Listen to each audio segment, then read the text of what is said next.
Hypocrisy. Hey, what's up, guys? Welcome to Lawsplaining the Interwebs. I am your host, Nick Ricada of Ricada Law, a small law firm in central Minnesota. What is up today, guys? I was not late. It was on time, mostly. Pretty much. Don't you lie about me. Don't you lie, I'll sue you for defamation. Speaking of suing for defamation, guys, we are going to, that says nothing to do with defamation. We are going to talk today, right now, in just a minute anyway, about the fatal shooting of a woman by an ICE agent who was tired of her shit. I'm just kidding. Just kidding. This is a very serious matter. All jokes aside, YouTube gods, do not condemn me for what I'm about to do. This is a very serious matter involving lethal force by an officer applied to a woman during some stuff. And my God, you'd think they shot Jesus Christ and put him on a cross. But people weren't even that mad when that happened. And that was just a couple years ago. But now, this woman is being martyred harder than Charlie Kirk against the evil Federal Immigration and Customs Enforcement Agency. Now, listen. I hate the government. I hate the government. I hate it. I hate it and everyone in it. If you're a Fed, you're gay. If you're a state government person, you're gay. City government, still gay. And I don't mean gay like you like wieners or whatever. A bunch of people like those, and they're not anywhere near as gay as any of you. So let's get that out of the way first. I hate the government. I don't want to ever defend the government. I don't like them. I don't like what they do. I don't like what they stand for. I don't like what they say. But we do have a government. We do live in a society that is run in part by a government that draws its power and derives it from the citizenry. So just like every other gay, it's the parents' fault. That's us. I'm really going in on the gay thing, but it's just an extension of the joke. I actually love gay people. That being said, I think that makes me gay. Does that make, are you? Yes. That being said, I'm going to have to defend the government agent here, and we're going to talk about it. I know it's very shocking or whatever. And I don't want to do that. Like I would much prefer to condemn the government and everything that they do.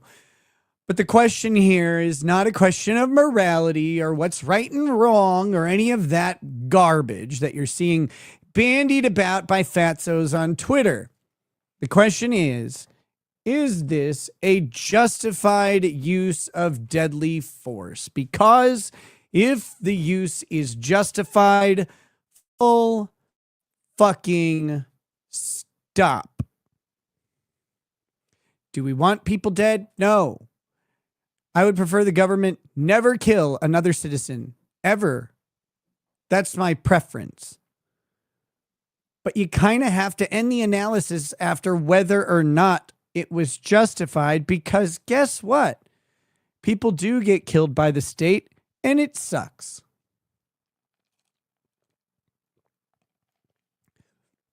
There are a lot of ways to not get killed by the state, and today we found one of them out. One of the ways to not get killed by the state is to not do what this lady did. Thank you, NS Nancy. I'm glad you're loving the content. And I am a real one. At least I think. That's what I feel when I touch myself. We're going to go through and watch this stupid video. If that is a problem for you, I will try and give you a warning. There is no like blood or corpse or body. You're not going to see a bullet-riddled, pizza-infused woman or anything like that. You're going to see an officer discharge a weapon into a moving vehicle. You will not see the results of that at present. I'm not aware of them being available. I'm sure at some point body cam footage will come out because the public has a right to body cam footage in Minnesota, except we have some issues with the federal government and federal supremacy. When a Minnesota officer uses deadly force in the state, there is a right to the body cam footage. It is to be released as soon as possible, as soon as necessary redactions may be made.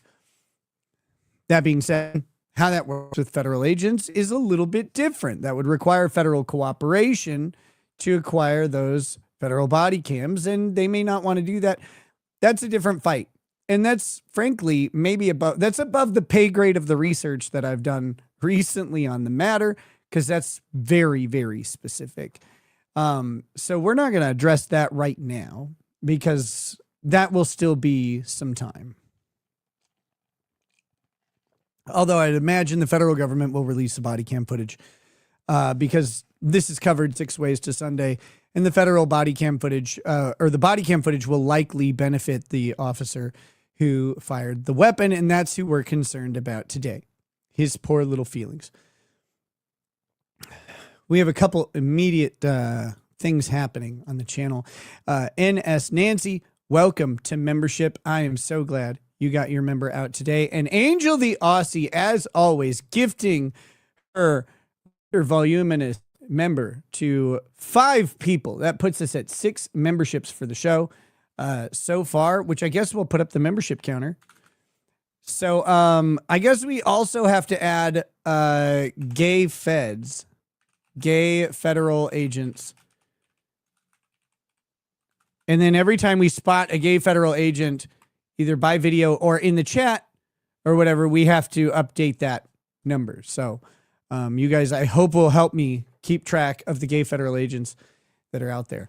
But we're concerned with the officer who pulled the trigger. And there's a reason that we're concerned with him. And this is a problem in all of these shootings. This is a problem in all of these shootings. This is a hard thing for people to get around, especially when you're me and you hate the government. And I'm advocating for a government agent here. And I'm going to tell you, I am overtly biased in favor of the government agent in this scenario. And I'll tell you why my bias is from the start. Because I have reviewed the facts that are available. And at present, from all available facts, this looks like a 100% so fucking obvious justified shoot. And it sucks that someone got shot, and it sucks that a Fed pulled the trigger and everything, all of that stuff. All of those caveats aside, this is, by the numbers, justified. And we're going to walk through exactly why. And I've actually gone the extra mile to do something that other people haven't done that I've seen so far. I'm going to bring up relevant Minnesota law on the issue. I'm going to bring up relevant Supreme Court decisions on the issue. And we're going to talk about federal supremacy, which complicates but doesn't necessarily color this issue at all. And we're going to talk about why. And it's going to be a very erudite and educated discussion. So I'm going to need you guys to call people fat and stuff for me, just in case I get too bogged down in being goddamn serious. Fletcher Boy dropping 5 members as well. That is already very couth and disgusting of you, Fletcher Boy. Thank you so much for sharing your member with everybody here. If you guys get a shared membership, please go ahead and thank the person who sent it to you. Very, very awesome of them to give you their member without your consent. But as you'll find out, when you get their member without your consent, you always end up liking it. That's just the rules around here. I'm going to say this for YouTube, though, one more time. We are not here to glorify this violence, condemn all government violence in all circumstances, even when it's justified. The question is not a matter of our feelings on the issue. The question is not a moral question. The question is nothing more than, is there legal justification for the discharge of this firearm constituting deadly force in the instance in which it occurred? I say yes, it is. And we're going to analyze why. It's not because I like violence. It's the actual opposite. I want the Fed to be guilty of everything that they do. I want state government to be guilty of everything. I want them to be put. My personal position is that all politicians should have term limits, and the end of the term limit, they have to hang themselves. That's my non-joke politician policy. I don't like civil service enriching people to rule over me. If they're going to be enriched, let it be temporary and let their death be swift. Fuck them.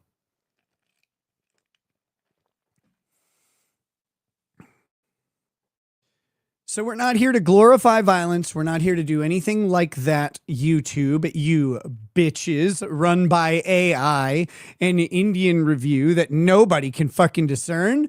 This is not about that. This is about the facts, the law, and the analysis. That's what we do here. I mean, we also make dick jokes and stuff and call people ugly. I've seen enough. Deploy Kyle Rittenhouse to that shithole. Kyle said he was coming back now that Charlie's gone, and this is it. This is his moment. Get that man an AK and a state line to cross stat.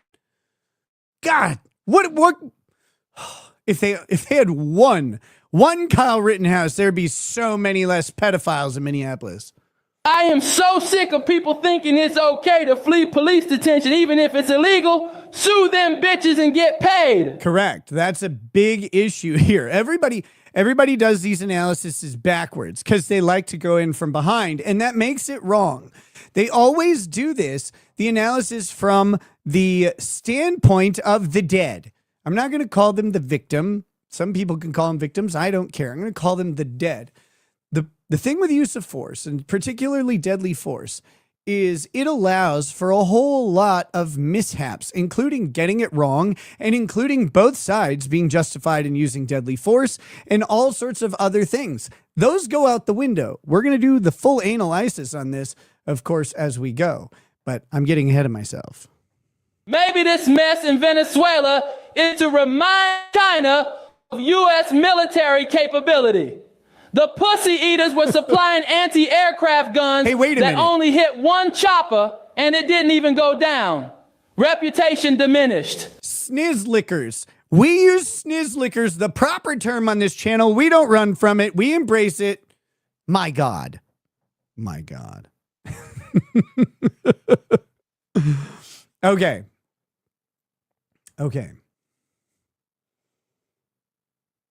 But we're going to go through this. We're going to go through this whole scenario. There will be video. There will be Twitter. The most defensive thing we're going to see is tweets by people like Andy Signor. And I like Andy. I like him. But he's wrong on this. Like, he's desperately wrong. Andy is thinking with his heart instead of what every man should be doing and thinking with his penis. He needs to stop doing that. He needs to stop doing that heart stuff. That's not for us. Nope. That's why too many guys die of cardiac arrest early. That and too many Cheetos. Keanu was quoted in the new Luther Morgan book on lolcows, calling you emotionally abusive and manipulative and nice sunglasses douchebag. And B, sorry, we are Owens. Whoa. Maybe you should sue for defamation. Call up Ty Beard. Okay, I'll do that. I'll sue like I'll sue a wrung out cum rag for defamation and see what I could squeeze out of that horse.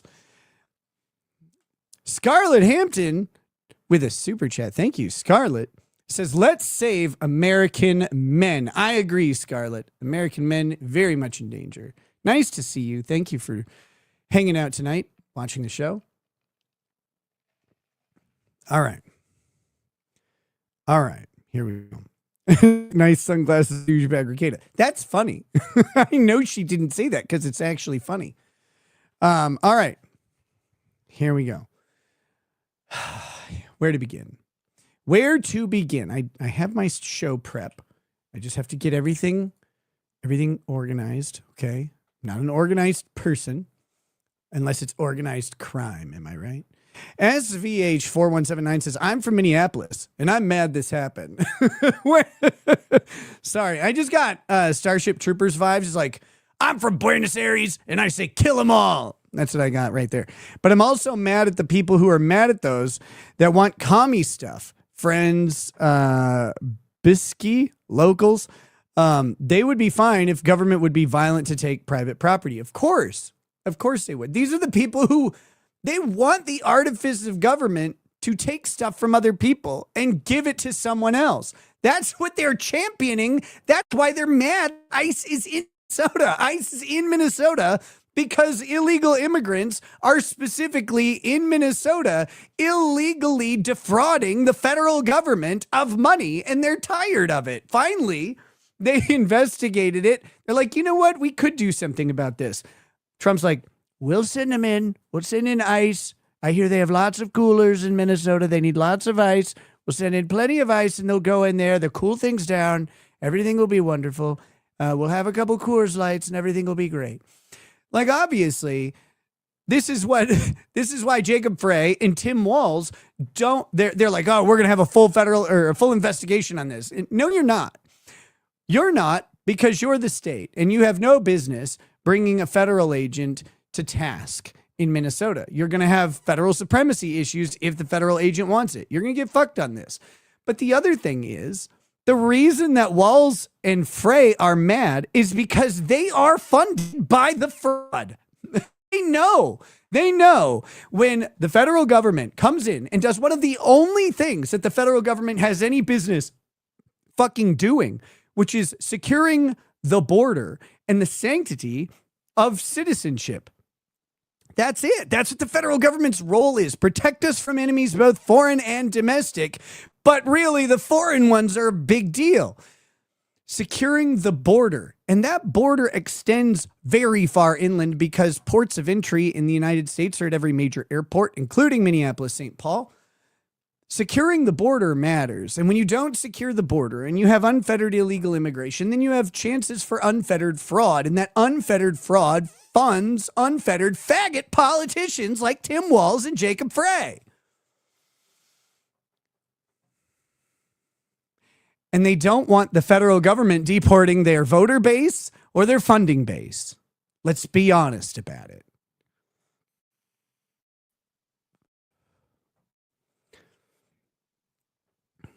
All right, we've got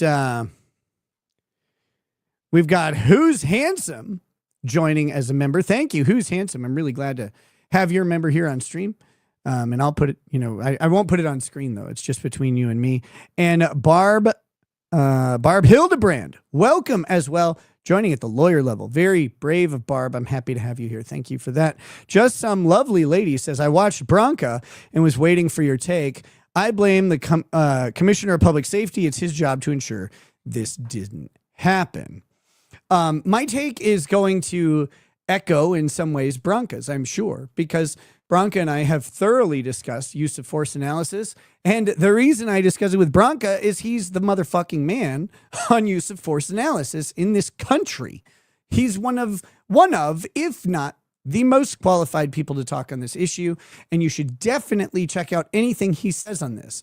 You're going to find from me are takes that are not taken from him, but are educated by him and by my discussions with him, and then refined by my own thoughts and my own research.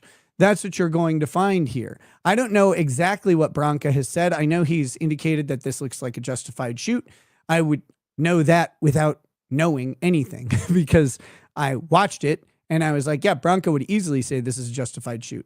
And he and I have disagreed on those in the past, and that's fine. And you're welcome to disagree with me on this. There's a weirdo attorney out there named Pisco who disagrees with me on this, and he's wrong, and you'd be wrong too. I'm correct. And that's okay. SVH says, sorry for the incoherent message. Bronco had a great video. What I feel is different from the law. Also, Walls is a spineless trash bag of sadness. He is. He sucks. Miss Peachy Keen says, this was free and you have to read it. Dance and then cat. I don't know what that cat means, but I have an idea and I accept. There we go. I've danced. Stop. Okay, let's get rolling on the important stuff here. You've probably seen that disturbing video of a woman shot. Oh my God. Hold on, I gotta make my windows appropriate sized for sharing. Sharing is caring after all. We have to move this over here. Oh, and since I haven't mentioned it yet, although it is pinned in both chats, you can go to supertip.gg/RL. It's like a super chat. It's a little bit better, and you can use it to call a federal agent gay today. So if you want to do that, go ahead, please. Ozzy says Bronca is on with Joe right now. Well, very good. Very good. We're not going to jump in on their show and watch them because we've got our own stuff to do. But that being said, you should check out that show, just not right now. Right now, you should stay with me. Don't leave me. Don't leave me. Miss Peachy Keen gifted 5 memberships. Thank you, Miss Peachy Keen. Very, very great for you to share your member with so many others. As we all know, sharing members is the highest and most noble thing you can do on Ricada Law. Knock it off. Flurf 24 says, I joined yesterday, but this is my first day on the show. Oh, perfect. Well, welcome to the show. The hell is even that? Did you learn how to tie a tie from Michael J. Fox? And it's ugly. Damn. Ronnie out. No, Boosh, I learned it from watching them tie up your intestines. That's where I learned it, and you know that because I told you that in all my love letters to you. All right, let's get moving on this. Let's go ahead and watch an effeminate lawyer talk about this, and I don't mean myself. This is John Jackson Hithgo's Cobra. I'm sorry. His Twitter handle is Hithgo's Cobra. I was joking about the gay thing until now, or effeminate thing until now. Hithgo's Cobra. U.S. veteran of the Ukrainian Armed Forces. Inaction is complicity. Prosperity is a call to service. Former GOP and past trial lawyer. And he's got a Ukrainian flag first, a U.S. flag second, a penguin next, Canada, and some gay flag after that. I don't even know what the last one is.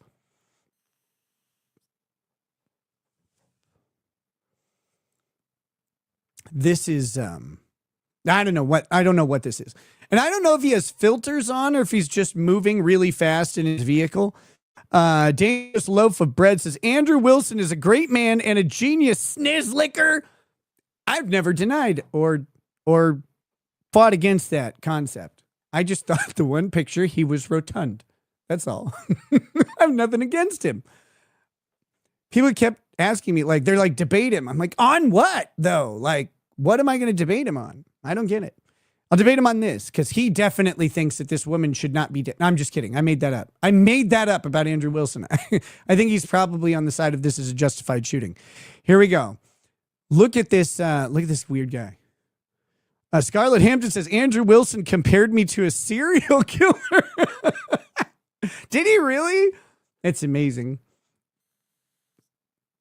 Is that was that like on the whatever show or something? Holy crap.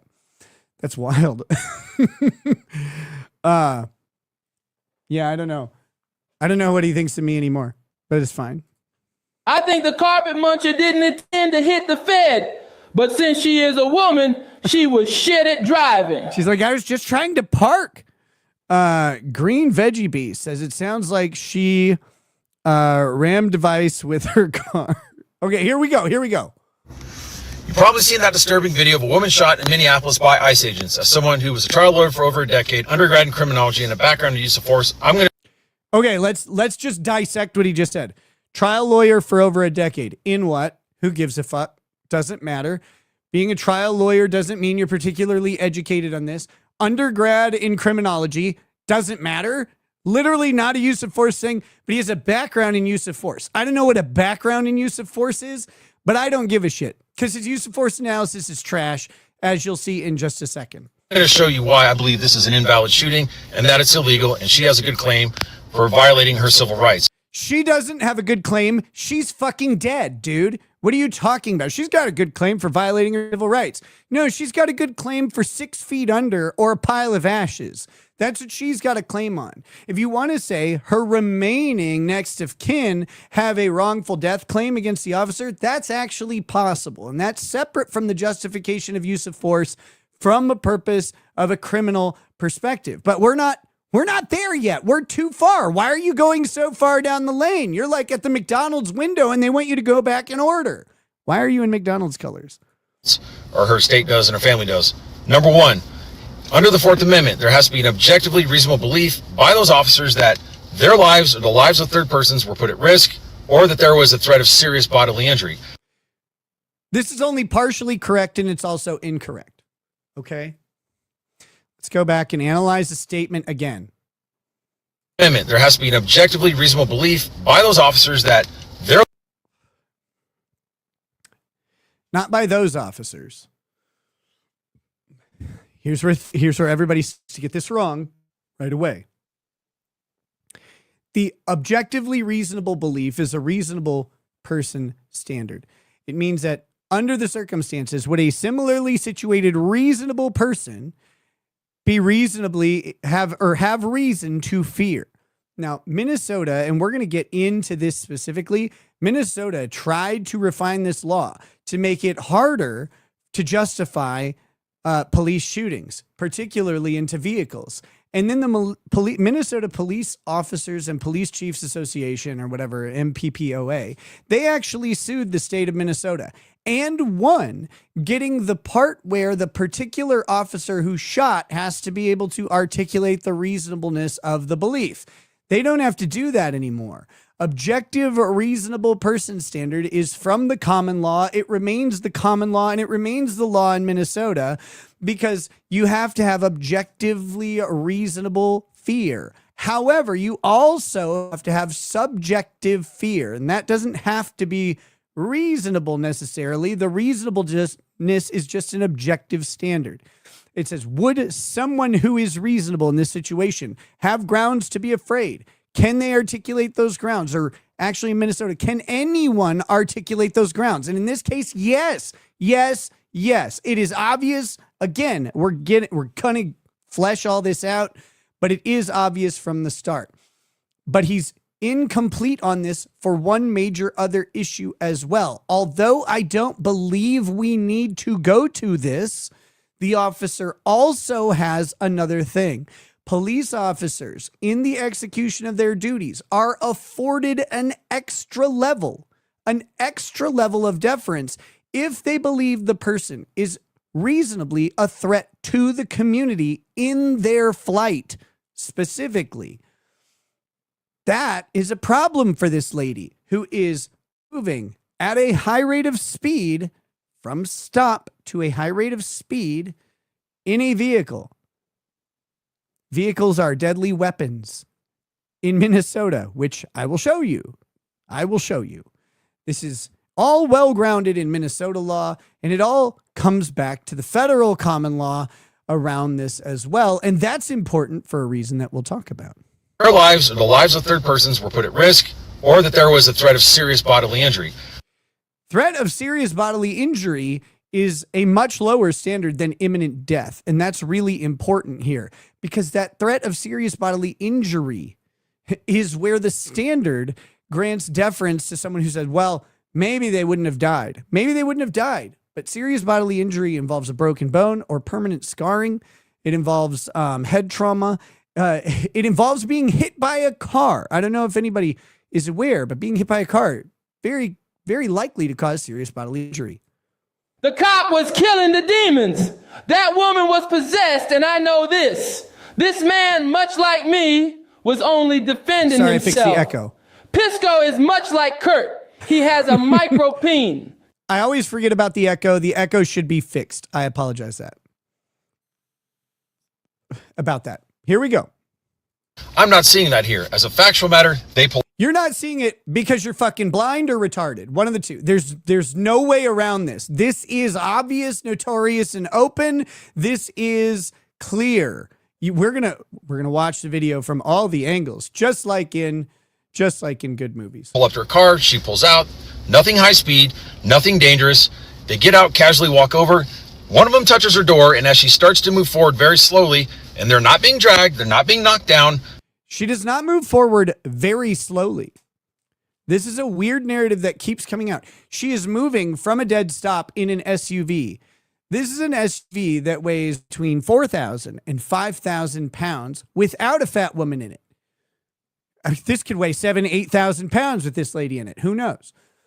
SUVs traveling at low rates of speed or moving slow, say 15, 20 miles an hour, can cause serious bodily injury because they're so fucking heavy.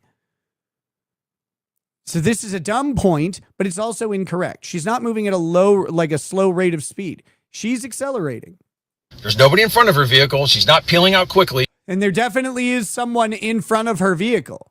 That is a thing. And she does kind of peel out. It's on a little bit of an ice patch, maybe. Her tires spin a little bit. But it doesn't matter. None of this matters. This is the problem. None of this fucking matters. This is the bad part about people who claim to do use of force analysis. There's no analysis happening on the use of force right now. We're going to get there, though. They like within seconds start shooting. Yes, use of force happened within seconds. That's excessive. That's not excessive. What are you talking about? Excessive is doing something excessively beyond what is needed or reasonable. It is not doing something fast. Fast is not excessive. You said you're a lawyer, you tard. You're not. You're dumb. You don't even know basic English. Excessive does not mean quick. Excessive does not mean faster than expected. Excessive is only more. Excessive force is force beyond what is needed. You cannot say excessive force was because it was fast unless it wasn't needed. But the quickness ain't it because there's a car going at an officer. Bill Dozer, 74, says, just got a great workout in with Lady Dozer. She finally decided to accept my assistance with getting active. I thought this was a sex chat. This, in turn, motivates me to be more active. Feds are gay, but ugly lesbians are gayer. FAFO. That's our first gay fed right there. Spotted. Boom. Thank you to Bill Dozer for that. We now have a gay federal agent on the counter, and I'm very, very happy about it.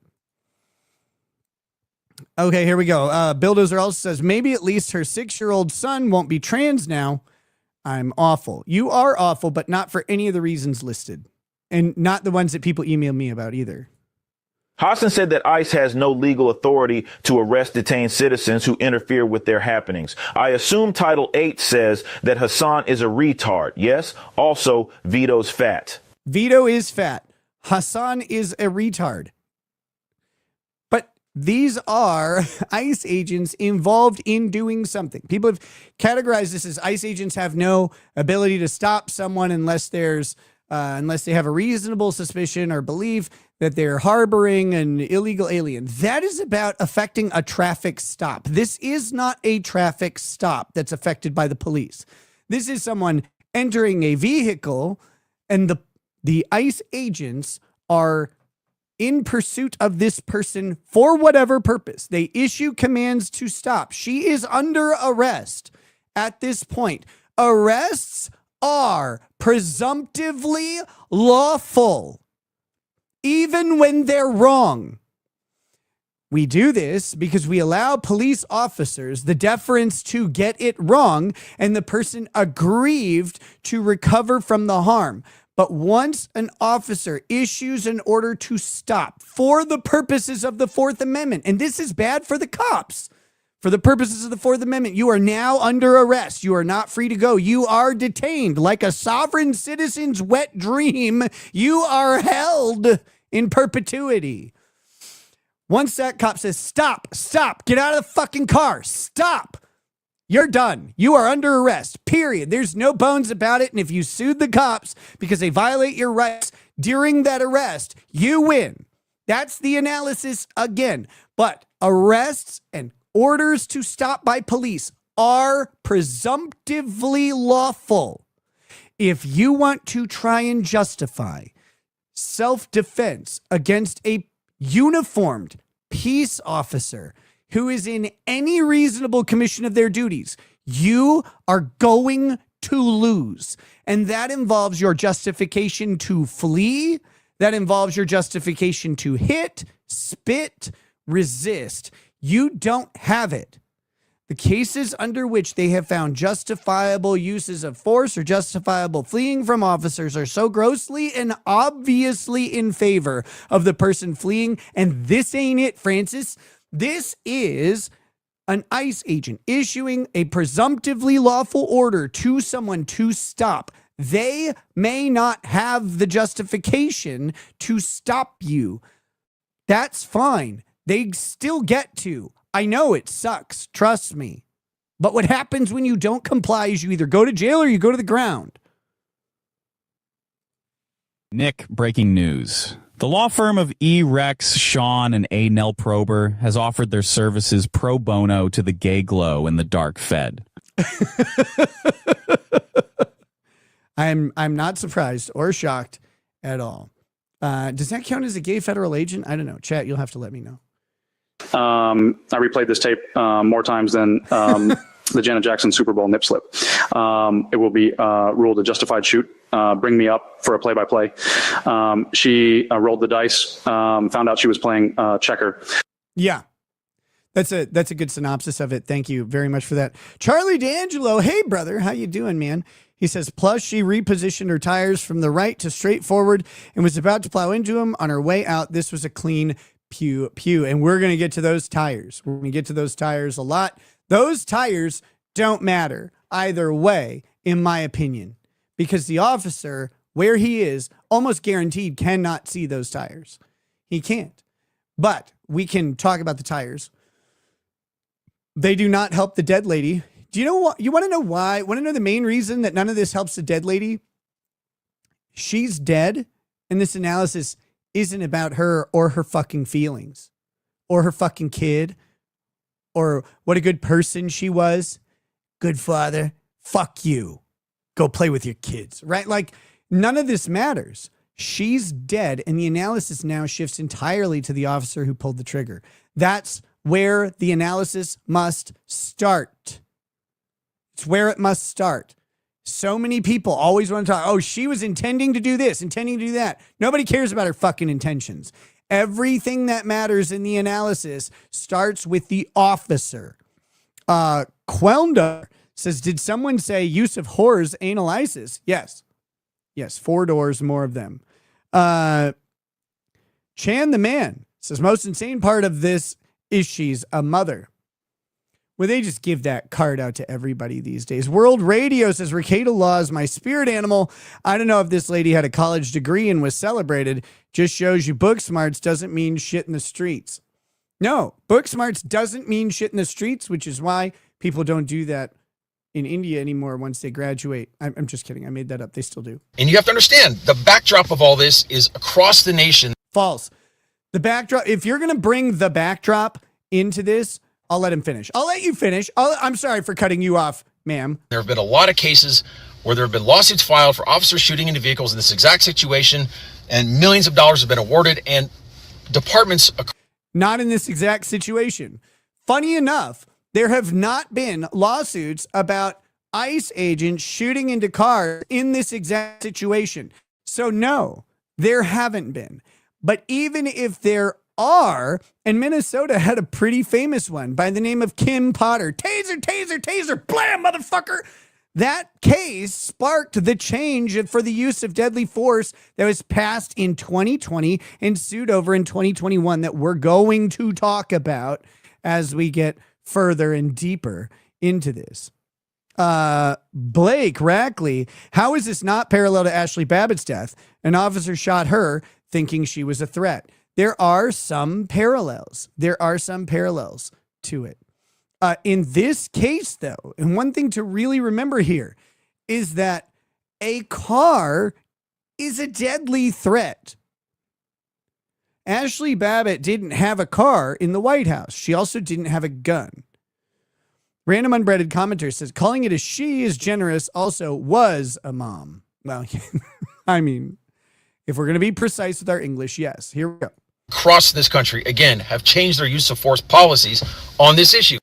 Rebecca says, why are you mad at Nicola? What are you talking about? I'm not mad at Nicola. Nicola Maxwell or whatever? I love her. What do you mean? Is something going on with her? In fact, the Minneapolis Police Department recently changed their use of force guidelines, saying do not shoot into vehicles unless absolutely necessary. So what does this mean? Well, It means absolutely nothing because he's an ICE agent, not a Minneapolis police officer, you fucking imbecile. Oh! Stop conflating the issues. this is what happens when you have ICE agents who are untrained in high-risk traffic stops. This isn't a traffic stop. This isn't a high-risk traffic stop. What are you talking about? What on earth are you talking about? And ICE agents are actually trained in high-risk traffic stops because ICE agents are involved in traffic stops of human traffickers who are often armed and very dangerous. What are you talking about? Untrained in urban operations. Urban operations. Stop tactical broing us. No one believes it. Look at you. This is not the kind of work they do, and you throw them out into the country in a controversial You're wearing a puffy vest like a 14-year-old girl. way. This is bound to happen, and this probably would not have happened had it been a Minneapolis Police Department officer in that same situation. No, because she would have gotten out and sucked his dick, apparently, because they just hate ICE. These people are not anti-government. They're anti-immigration's enforcement because they like illegal immigration in Minnesota. It brings them money. Lots of it. Tons of grant money to this state has to do with immigrant populations. And we opened our doors to a bunch of lawful refugees. We get fraud for it. We opened our doors to a bunch of illegal immigrants because we want to be California. We're not California, but we have a bunch of illegal immigrants. And guess what? ICE doesn't like it. They don't. And they don't have to. You can call yourself a sanctuary city or whatever other bullshit legal fiction you want. That just means that you don't have to cooperate with ICE. You can't keep ICE out of Minnesota, and you can't keep ICE out of any city in the United States. Federal government has jurisdiction in every major metro area, especially because all of them have an international airport. Let's see. We've got Nick the Dick says, in what way can the state bring charges against a federal agent? They can if they find that the federal agent uses an unjustified excessive force in violation of state law. The problem is the federal agent can remove that to federal court if there is a more appropriate defense under federal common law or federal statute. So while Minnesota has tried to constrain its officers further in the use of deadly force that only applies to Minnesota officers or a federal officer who would submit to the jurisdiction of the state of Minnesota rather than remove it to federal court where they would go under the Graham factors, which we're going to talk about in a little bit.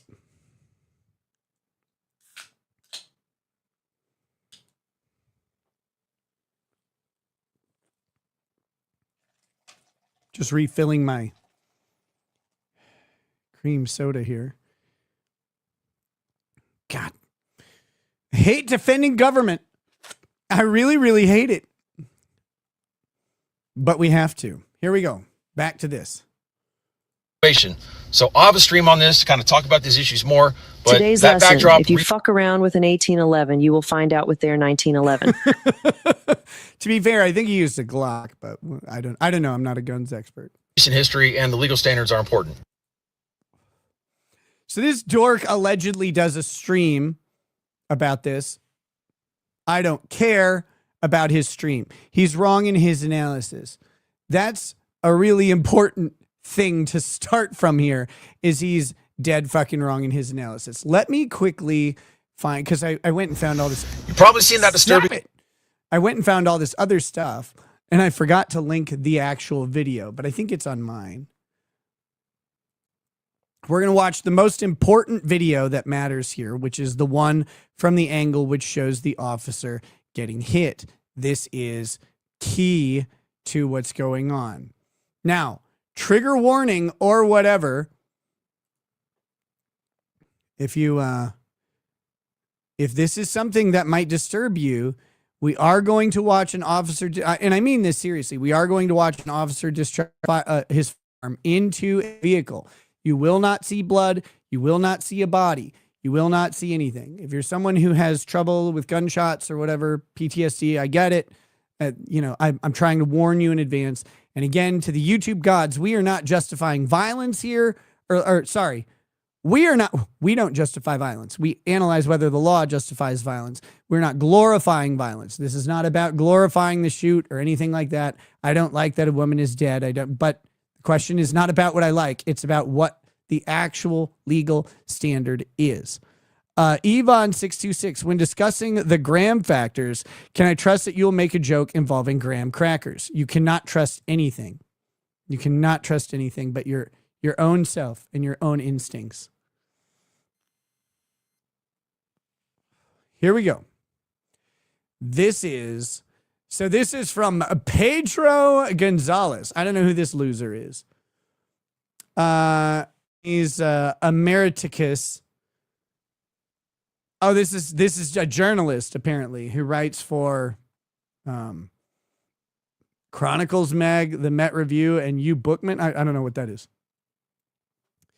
Here's what he says. The best video evidence right now shows ICE shot a woman while she was attempting to drive away from rather than run over a federal agent. This isn't real. Let me say this again. This isn't real.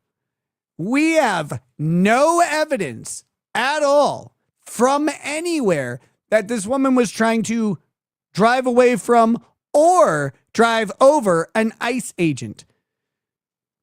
None, because she's dead. She didn't get to talk. There's no statement. But that doesn't mean that you get to decide what she wanted to do, absent evidence. Is it possible? Maybe she's on a cell phone and there's a recording of her saying, I'm going to try and get away from these guys. Fine. Still, she's acting unlawfully here, which is kind of a fucking problem and kind of goes into the analysis. But let's watch the video. So this is her vehicle in question. This is a Honda Pilot, I believe. So someone said, I don't know, but makes sense. Here we go. She's in the car here, right? So a vehicle goes on past her. She waves a vehicle on. That's fine, by the way. This doesn't matter. I don't know why people get hung up on this. And again, both sides get hung up on minutia here that doesn't matter. She is blocking a roadway. This is an illegal way for her to have her car. So what? That doesn't factor into what's going on at all. This ICE truck pulls up. Notice they're driving a Titan, which is a Toyota. That's a Toyota, right? Or no, that's a Nissan. Foreign vehicles. Deport them. So ICE agents exit the car.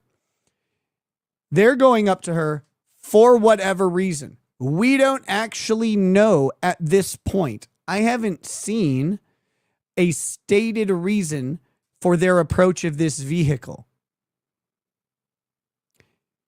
It's entirely possible that they are approaching this vehicle because this woman is impeding with her vehicle an ICE operation.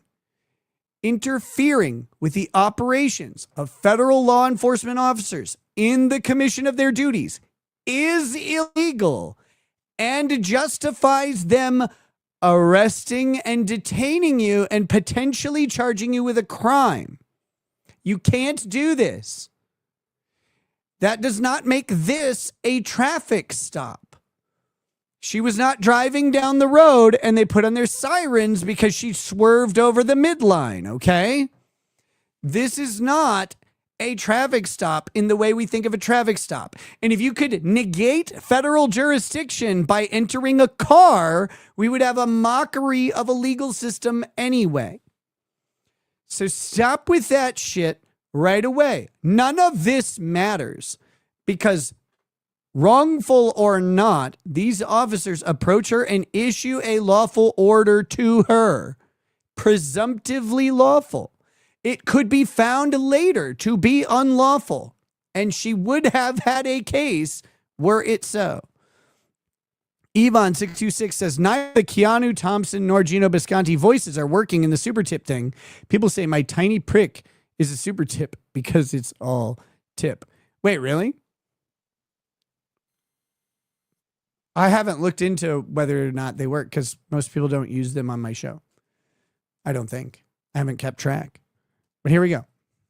Here we go. Let's keep going. Get out of the car. Get out of the car. All right? Officer goes up. Get out of the car. Get out of the fucking car. Get out of the fucking car. That's more specific. Just in case there was a question about which car it was, it's the fucking car. No!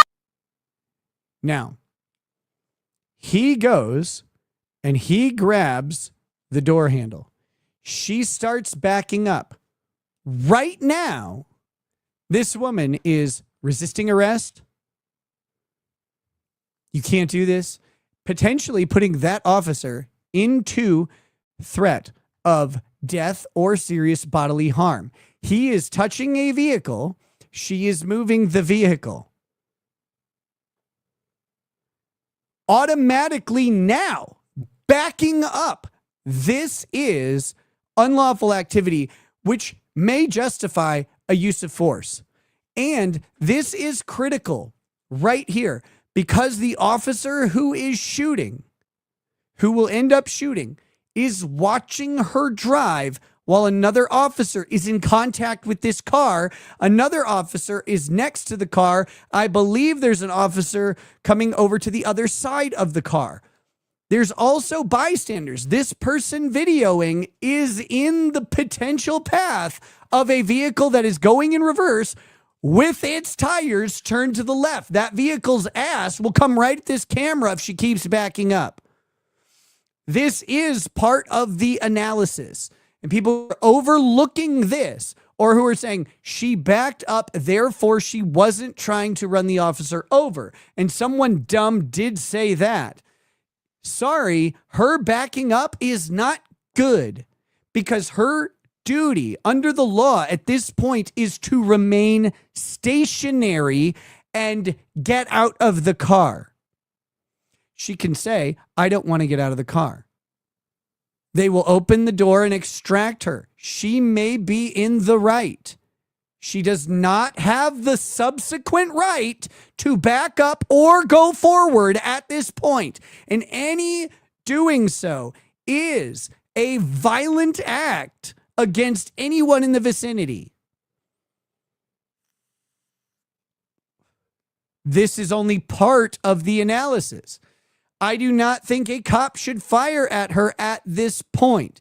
Arguments could be made, but the imminence isn't quite there because even though I said the ass of this car could run directly at this camera the way the wheels are turned if she backed up, that's not actually happening.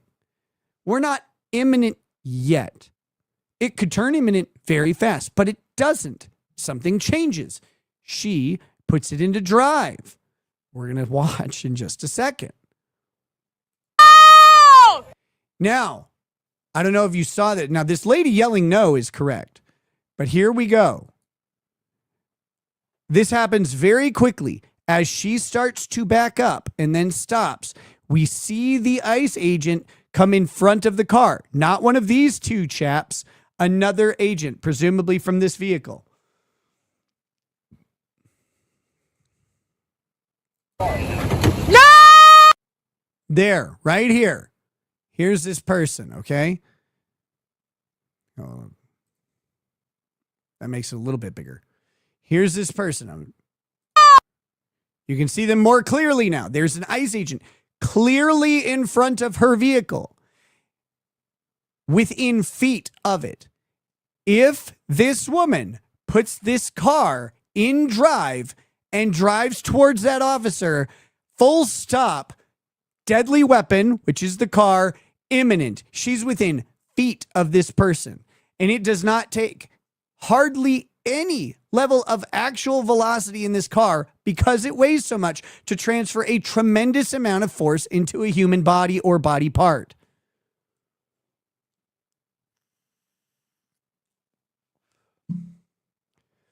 Yvonne 626 says Keanu and Jano are married. I meant to say something clever about them as a couple doing something sabotagey to your super tip thing, but I just wrote about my tiny prick. You may say I got prick brain. Look, I don't know that they have anything to do with anything at all. I just assume they're completely ineffective at whatever they're attempting. But I don't think they're messing with the super tip thing. If those voices aren't working, I just have to look at it. I had no idea. We the Rabble says, who is the most influential president in U.S. history, and why is it Marcus Rubius?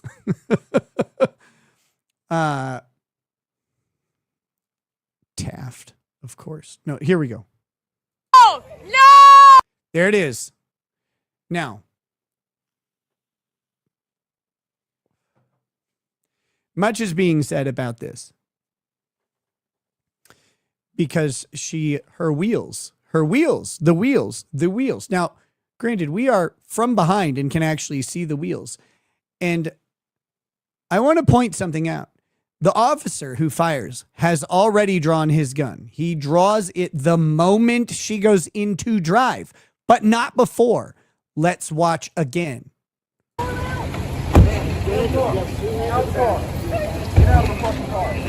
No! He has not drawn his weapon yet. Her reverse is now off. Watch her move forward and him draw. No! He draws that weapon after she moves forward. Now we can see that there's a person over here as well. This person is similarly in danger. This person does not look like an agent, I don't believe. This looks like a civilian, but I could be wrong. John O'Reilly says, thank you for doing this, Nick. It's important. You're welcome. It's my pleasure. He has now drawn his gun. This happened. We're gonna watch this in real time in a second, because this is important to do as well. Everybody wants to break this down frame by frame and do a lot of pauses and go in slow motion and all that. And we will, we're doing that, but we're also going to watch it full speed. That's critical to the analysis, because the officer doesn't have the benefit of a pause, a camera shift, or slow motion. He has to react in real time. Oh, shit! That officer fires the first shot while being struck by the car. Now, when I say he's struck by the car, he does not appear injured. I'm not saying he's dying or launched into the snowbank like in the Karen Reed trial or something crazy. He's just hit by the car. I don't know if he's harmed or not. Doesn't look like it. He doesn't need to be. He fires as he's being hit. Get out of the fucking car. No! No! Shit! Shit!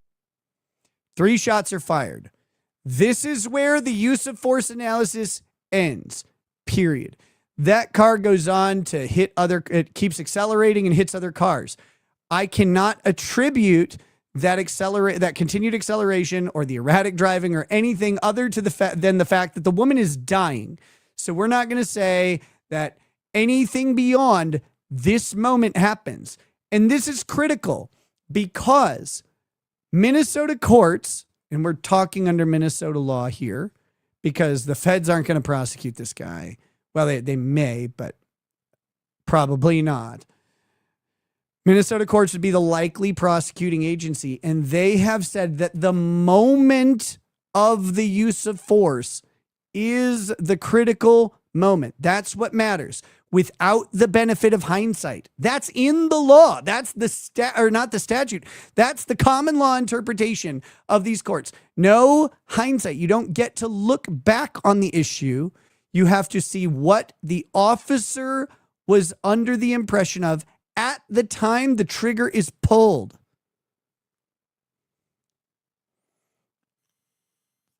One's 2 cents says, as a dirty lefty, I thought it was the officer on the driver's side door that shot. Didn't know it was someone in front. Justified the moment she pulled forward. Yes, this isn't political. This isn't ICE versus someone else. This isn't federal government versus state. This is a guy doing his job, whether he's doing it right or wrong or whatever, doesn't, like, if he was doing it completely wrong, it might matter. In this case, I mean, if the job he's having to do is right or wrong morally, should ICE be in Minnesota? ICE has the authority to be in Minnesota, so they can be. All right? He's in the lawful commission of his duties. He has to do something egregiously removed from his duties to not be justified in doing what he's doing. He's doing that. This is now about the guy being accused of murder. And this is, again, difficult for people when the government is the accused murderer, but it's not the government. ICE isn't accused of killing this lady. That guy is accused of killing this lady. That guy will go on trial. A government will try to prosecute that guy if they try. And that puts him firmly in the seat of the defendant. And all other considerations go away. And they necessarily must. We cannot prosecute this guy because we don't want ICE in Minnesota. That is not fair to that guy. Resolve your issues with the federal government some other way. You don't get to prosecute a federal agent who's a person with their own life doing their job unless they act egregiously outside of the scope of that job. He has not done that here. Green Veggie Beast sent a super chat, but there's no message. Thank you for doing that. I appreciate that. You might need to send Good Logic back to school. He seemed to have so much trouble with it. Why don't you, with the analysis of this, man, I don't have any problem with how this, like, I don't want the feds to shoot anybody. I don't want federal agents to exist. Anonymous says the person on the right of the vehicle was the wife. She could be seen in other prior videos standing in front of ICE cars with her camera. Okay, the wife of the lady who was shot, because yes, I heard she was a snizzlicker. And I am pro snizzlicking. As a proud lesbian, I absolutely 100% support all other snizzlicking queens.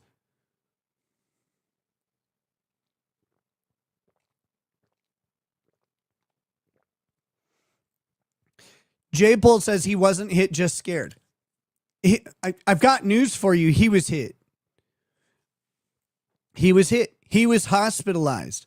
Now, I assume the hospitalization was a pro forma hospitalization for an examination following being struck by a vehicle. And I would assume that he's found to not have sustained any major injury.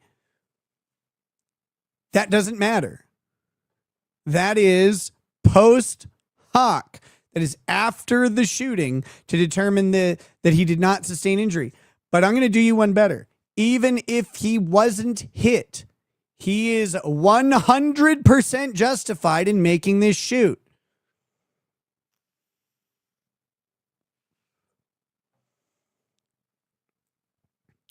Rusty Shackelford says, wrong, the abominable wife was wearing flannel. We'll watch it again in a second. Well, we'll go back through this analysis again. We'll watch it full speed now. This whole thing full speed. It's only 18 seconds. The rest of this video is pointless.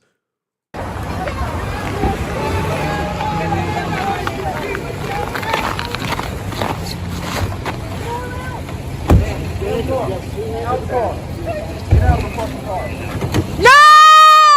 No! Shame! Shame! Oh my fucking God! What the f- You cannot drive when an officer is in front of your car. You can't. You do not have justification to do so. Oh, they were trying to get in her car. Yeah, I get it. I don't want the cops opening my door either. But guess what? This isn't where you get to fight that.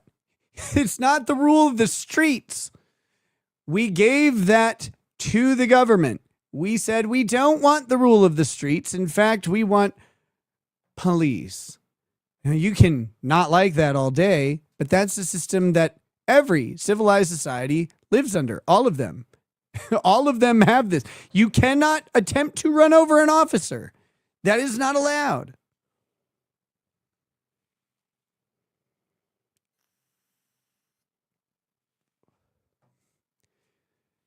I don't understand why anyone is struggling with this concept. Do people think that if you disagree with the officer, you can just drive?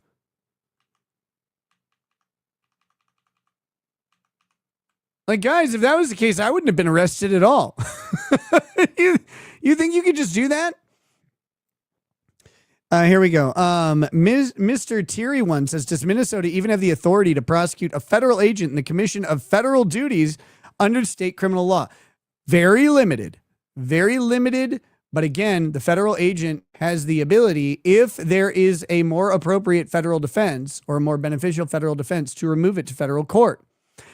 Calvin Stover Jr. says there's another camera angle from the front.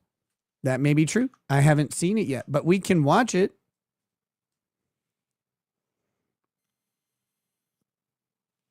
Was I always a vape guy? No. No. I would very, very rarely vape a little bit, but it's mostly since I stopped drinking. You know, I need something to do with my mouth and I can't suck dick on camera. That's a joke. Of course I can. All right, let's see if we can find that other angle. Give me a second.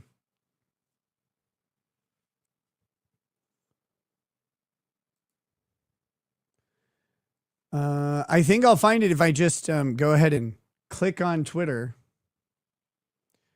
Oh, God.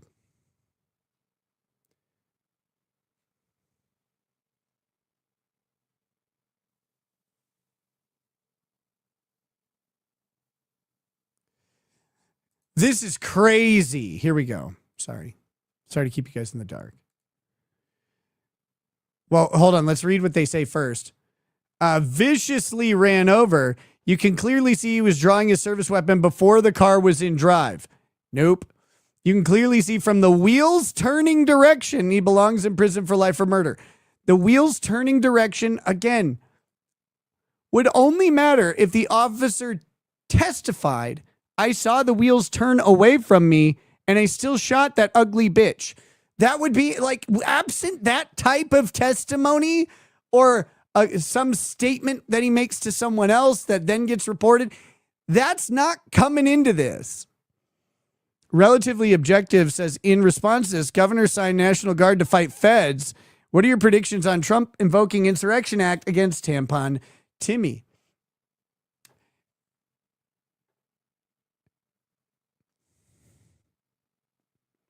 Texas v. White was decided after the Civil War. In Texas v. White, the Supreme Court of the United States says the union is dissoluble. Wait. Is indissoluble. It cannot be dissolved. It cannot be diluted. You cannot sever from it. The union is to remain. The state has no authority to fight the federal government. And you cannot bring the National Guard to fight. And imagine the insanity. Yes, I want you to shoot federal agents. telling that to a guardsman. Okay. Good luck with that. Anonymous says Adam Carolla's reaction today about it, a bird versus 7 tigers analogy. Would like to hear what you think. I don't know what that is. We'll have to find it. Here we go. Here's a slow motion video where we can see this happen.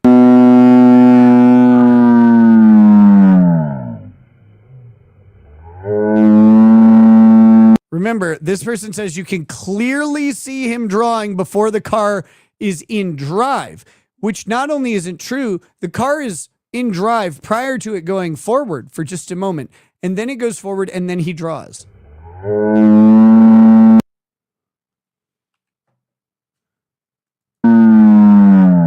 Here we go. Those tires are spinning and his hand is not drawing the weapon yet. I'll try and... Tires are now spinning forward here. He draws here. Here's his draw. Tires have spun over a full rotation at this point.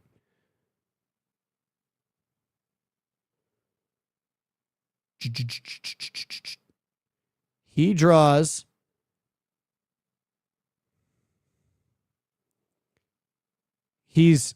People say he sidesteps. This is a weird sidestep. He does sidestep a little bit. He's still clipped as he shoots. Notice his left leg, which is the one that's hit by the car, moves awkwardly around.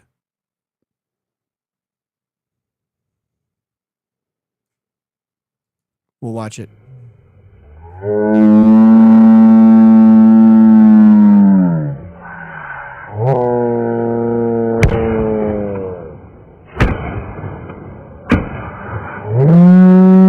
Now, what people want to do, because they started to, at first they said the shots were fired from the side window, and then there's a big fucking bullet hole right in the front window in the windshield. So they started getting blown out on that because the officer fires the first shot into the front windshield and then the second 2 shots into the window or into the side of the vehicle. They want to say that those second 2 shots are unjustified. They're still justified here. This officer has no reason to believe that the threat that this person poses is over at this point, at the time he fires those 3 shots, which it's important to remember all happens within, I think, 2 seconds of time.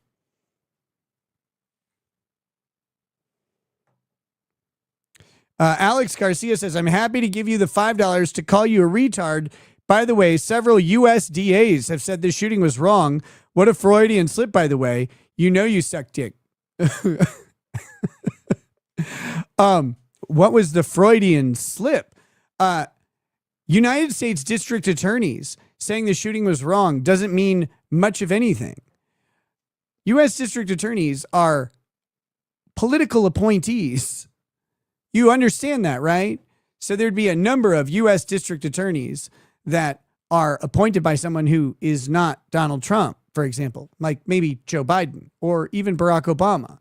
And that those district attorneys mobilize robotic armored Cheerios at their newly minted compound in Middle Nevada. My cat ate my Homeland Security badge. Seek out appropriate sized dugouts under the fence line. Parade hand wave. I don't know what that even means. I don't even know what that means. U.S. district attorneys also thought that it was okay to federally ban semi-automatic rifles. They've thought all sorts of things that are wrong. Attorneys are wrong all the time. I'm not wrong here. But okay. Yeah. Give me $5. Call me retarded all day. That's great. Or say I suck dick. I don't care. Rusty Shackelford says the average guardsman isn't even a trained killer in the stereotype of a soldier. No, of course not. And to ask them to go fight federal agents is fucking crazy. Even a military cop has less training than his civilian law enforcement counterpart. It would be insane for him to try and fight the Fed. The, the whole concept is ludicrous. What are you doing? It would be as ludicrous if Trump said, we're going to go in there, you're going to shoot state cops. Like, that would be insane. No one would think that's good. I'm having a look over here at what that really great guy in Rumble was saying, and someone really raped the heck out of those two voices. Also, his prick is normal size, but very porn-brained. That's weird. I wonder. I'm not gonna look into it on the show, but I will definitely look into it.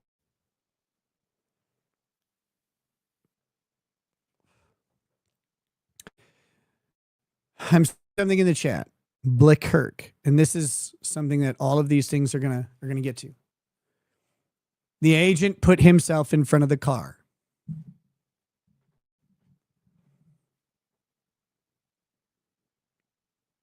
It doesn't matter. Oh, but the agency handbook says that they're not supposed to stand in front of vehicles. It doesn't matter.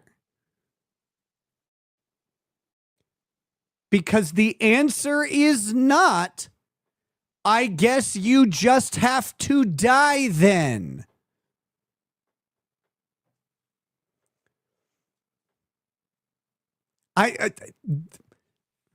This is use of force, justifiable, deadly force. Okay, so the question is the person in imminent fear of death or serious injury? Okay, if they're in fear, but your justification is, well, you shouldn't have been standing there, that doesn't negate their fear. That doesn't change the circumstances that they are reasonably in fear of imminent death or bodily injury. Sorry, you're in front of a car. Guess you just get fucking run over then. That's not how it works. You can't provoke violence towards yourself. You can't say, hit me and so I can fucking shoot you. You can't do that. But you can't go, shouldn't have been in the bar or that alley. So much so that if you are illegally carrying a firearm, you can be justified in your use of deadly force with that firearm and still be convicted of carrying the firearm illegally. But you'll be acquitted of the murder. Because justifying a use of deadly force, we recognize that someone is reasonably afraid for their own life or the life of someone else, sufficient to justify the taking or taking of another life. We don't go to these things like, well, there's a handbook that says he shouldn't be in front of the car. Oh, I guess he just dies then. Think through the fucking thing. This is not hard. This is not unintuitive. It's actually the most intuitive thing ever. Thank you for the writing advice. It helped a lot. Oh, good. Good. I'm glad.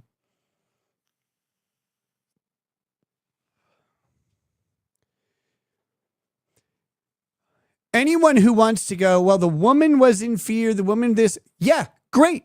Accept all of that. Take it. Fine. Even if the woman, here's the crazy thing, and I'm going to blow your little penis minds with this. Even if the woman were reasonably in fear for her life and using the car justifiably as a weapon in her own self-defense, even if that were true, and it isn't here, but if it were, the analysis of the shooter does not change. Both people can be reasonably in fear. Both people can be subjectively in fear. Both people can be justified in the use of deadly force. It doesn't change the analysis. There's no race to deadly force where you go, up, you win. Questions of provocation are different, of course. But if fear is objectively reasonable, if subjective fear exists, force is justified, and it can be justified both ways. It doesn't cancel out. It doesn't supersede. They're both valid. And that's why the analysis of what the woman is going through, like any time a woman is going through something, doesn't matter. It's all about the man. Who cares what's going on with her? She probably had a grocery list running through her head before the bullet did. Kamikaze Kid says it doesn't even matter that she pulled forward. The moment she pulled away from the guy holding her door, I agree. Car was a threat to a fellow officer to the guy in front and was justified in shooting. I agree, but he didn't shoot at that point. And I do think a second analysis occurs when she shifts into drive. And I think that's important to recognize because I do think that that informs the officer on what's happening when she drives forward.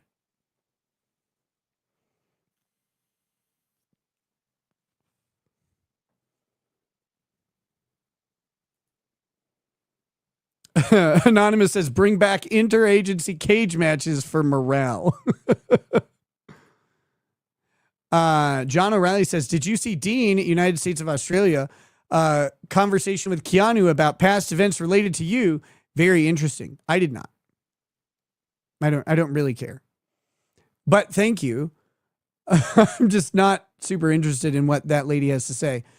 Alex Garcia says, you said you suck dick, not me. Yeah, I know I said it. I was the one who said it. That's what a Freudian slip is. No, a Freudian slip is where you unintentionally say something that reveals something about you.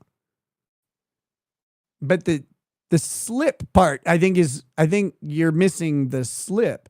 That wasn't a slip. It was a statement, a proclamation, a declaration to the world, a declaration, if you will, to the world. Context matters in cases too, not just go back to being low key, ain't smarter than a DA either. Oh, I'm smarter than goddamn near every district attorney. So is everybody else. Stop vaunting lawyers as smart people. Go to law school for a day and you'll realize that most people there aren't particularly bright. They think a certain way. That's it. The LSAT and the way law school works funnels a certain type of thinker in. You don't have to be smart. Your brain has to operate on certain factors involving the absorption and synthesis of large amounts of information very quickly for a purpose. It doesn't mean the purpose is particularly bright. You say you can't suck dick on camera. Nick, not with that attitude, you can't. Try harder. Not with that attitude or my hamstrings, okay? Good Lord. Cecil says has rated the stream, guys, on Rumble, because Cecil cannot raid us on YouTube. I do want to say, Cecil is my homeboy. I stand with him against whatever YouTube AI decided to nuke his channel. I may be on the Jack show tomorrow night. I don't know the status of where everything is, but if I am, I will certainly share the link and invite you guys to come and come hard. Charizard says the wrong place, wrong time argument didn't work for Rittenhouse.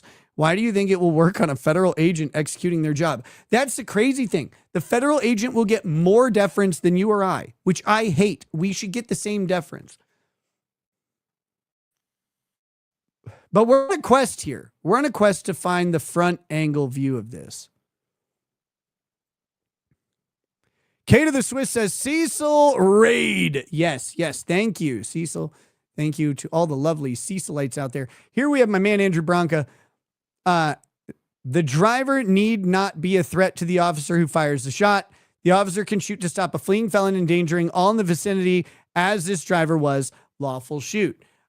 Andrew's 100% right here. And this is what I'm talking about. When a fleeing felon is endangering anyone, and they don't actually have to be endangering someone, the officer has to reasonably believe they are a danger to the public, that justifies a shoot.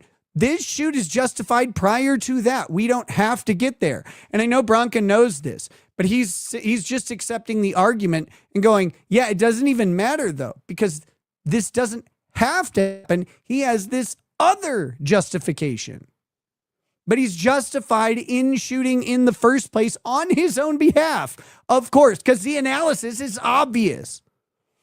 Dragonfly says, can he shouldn't have been there in front of the car be successfully used in the following civil case? Yes. Yes, civil cases are way different. Way different, and that's fine. Let me see if we can find the front view of this thing. If any of the mods have the front view, go ahead and do this. Nina Infinity says, a felon, that's a stretch, isn't it? Let me see.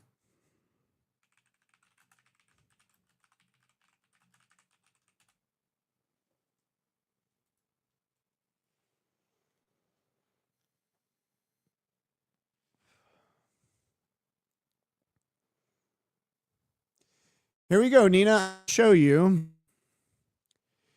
Fleeing officer motor vehicle. This is Minnesota Statute 609.487 Subdivision 3. Whoever, by means of a motor vehicle, flees or attempts to flee a peace officer who is acting in the lawful discharge of an official duty, and the perpetrator knows or should reasonably know the same to be a peace officer, is guilty of a felony and may be sentenced to imprisonment for not more than 3 years and 1 day, or to payment of a fine of not more than $5,000, or both. The answer to your question is yes. A fleeing person in a car is automatically a fleeing felon, and therefore the felony analysis is complete at that point. Not if convicted. At the point you are fleeing, you are guilty. Everyone making the claim that she was merely trying to get away from the ICE officer, she is fleeing a police officer in a motor vehicle. That is a felony.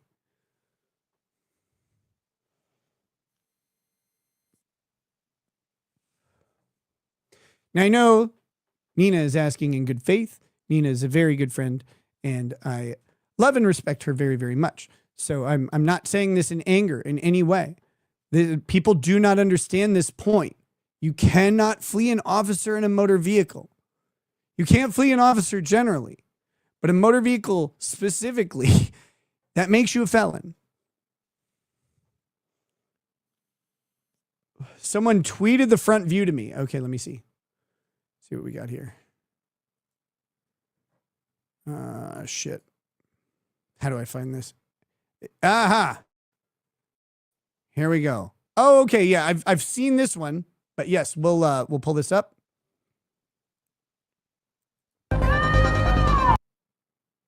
Let's take a peek, shall we? I'll make myself small so you guys can see a little bit better on this one. Trinity Beholder says, Nick, send it to you on X in DMs. Thank you. Thank you. Here we go. Okay, well, I think it's going to play in slow motion, but he clearly gets hit. Like, I hope you see that. It happens really fast right over here.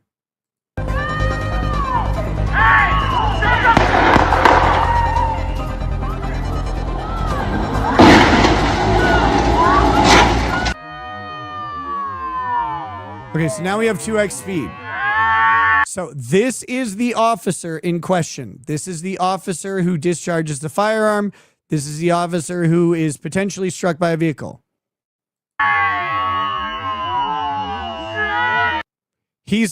Contact has been made at this point.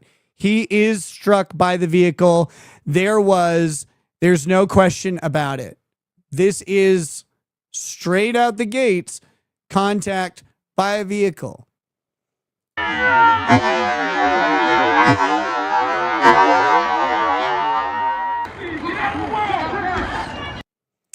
We don't need the rest of the video. I don't know what they show in it. I don't want to, I don't know if there's any sort of like gruesome stuff or whatever. And I don't want to put that up.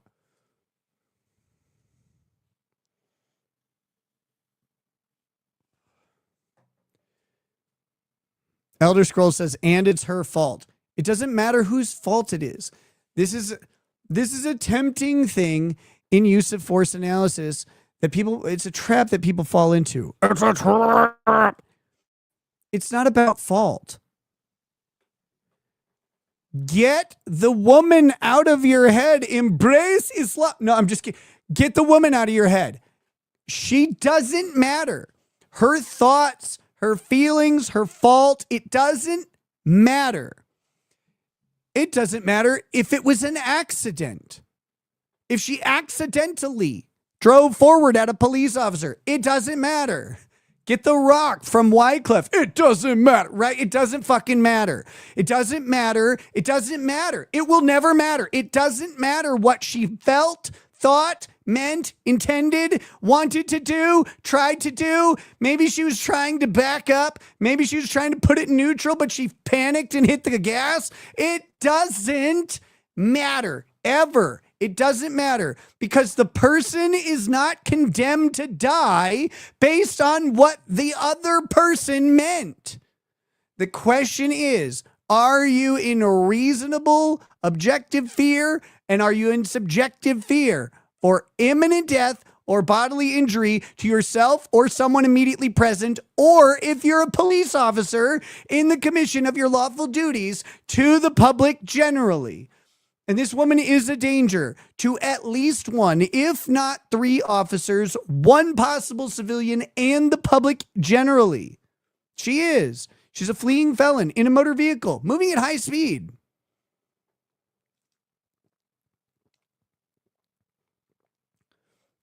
Lars Larson says, imminent does not mean something that already happened in the past. What are you talking about? This all happens in the same moment for the purposes of the law. This happened all within 2 to 5 seconds of time. You don't get to go, he was hit, he's not hit now. He's shooting while he's in contact with the car. What happened in the past? What are you talking about?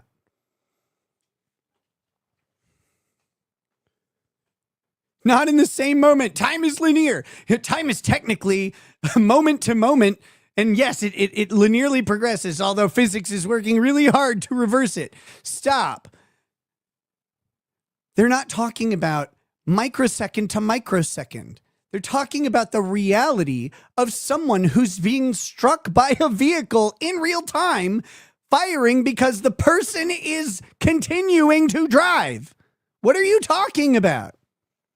It's not like he got hit and shot her 45 seconds later, or he shot at her as she's driving away, which he would still be justified because she's a fleeing felon. I don't know how else to say it.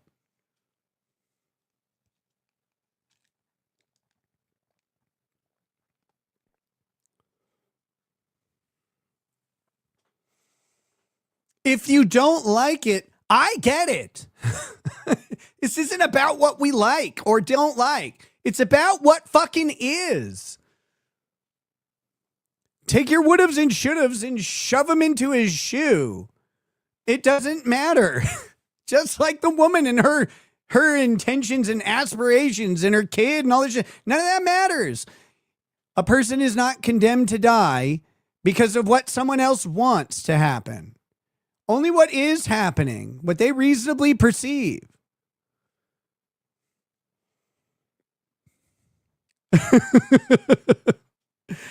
Nina, you know I love the Fed. Government's great. Please search my house again.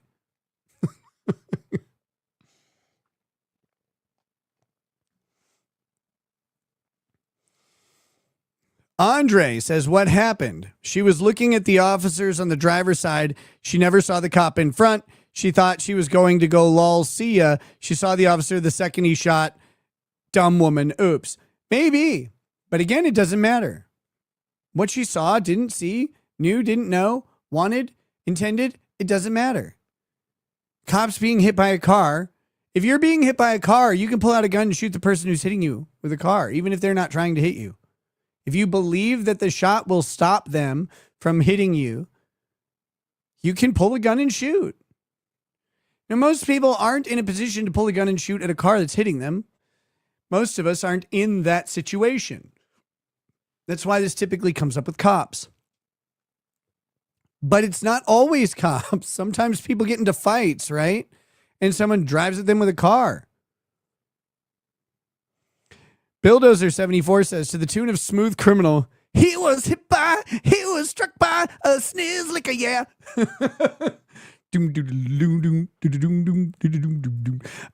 Real Patriot Party, justified or not justified, he'll be crucified in Minnesota. That's about it. Did I miss anything? He likely will not, he won't be prosecuted. Well, I mean, they could try and prosecute him in Minnesota, but he'll remove it to federal jurisdiction.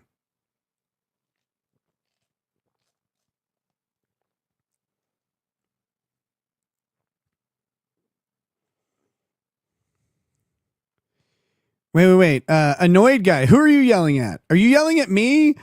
You can call me an idiot, but he says, and you have the right to remove yourself from danger. Who's you in this situation? Because the person who removed themselves from danger is the officer who fired at the person putting them in danger.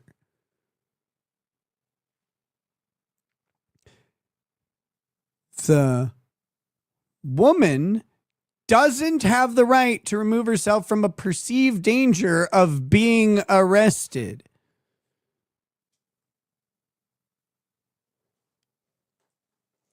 If a police officer tells you to stop, you are under arrest. I don't know what else to say to you. If they come up and say, stop, stay there, you're detained, period. They may not be justified in it. You must still comply with the detention. Yes, you are. Don't yell you are not at me. I'll yell yes, you are back, motherfucker. You think you can yell louder than me? You can't. Not even close. So they can murder you. No, this isn't murder. Murder is an unjustified taking of life. This is legally justified from the onset. What are you talking about?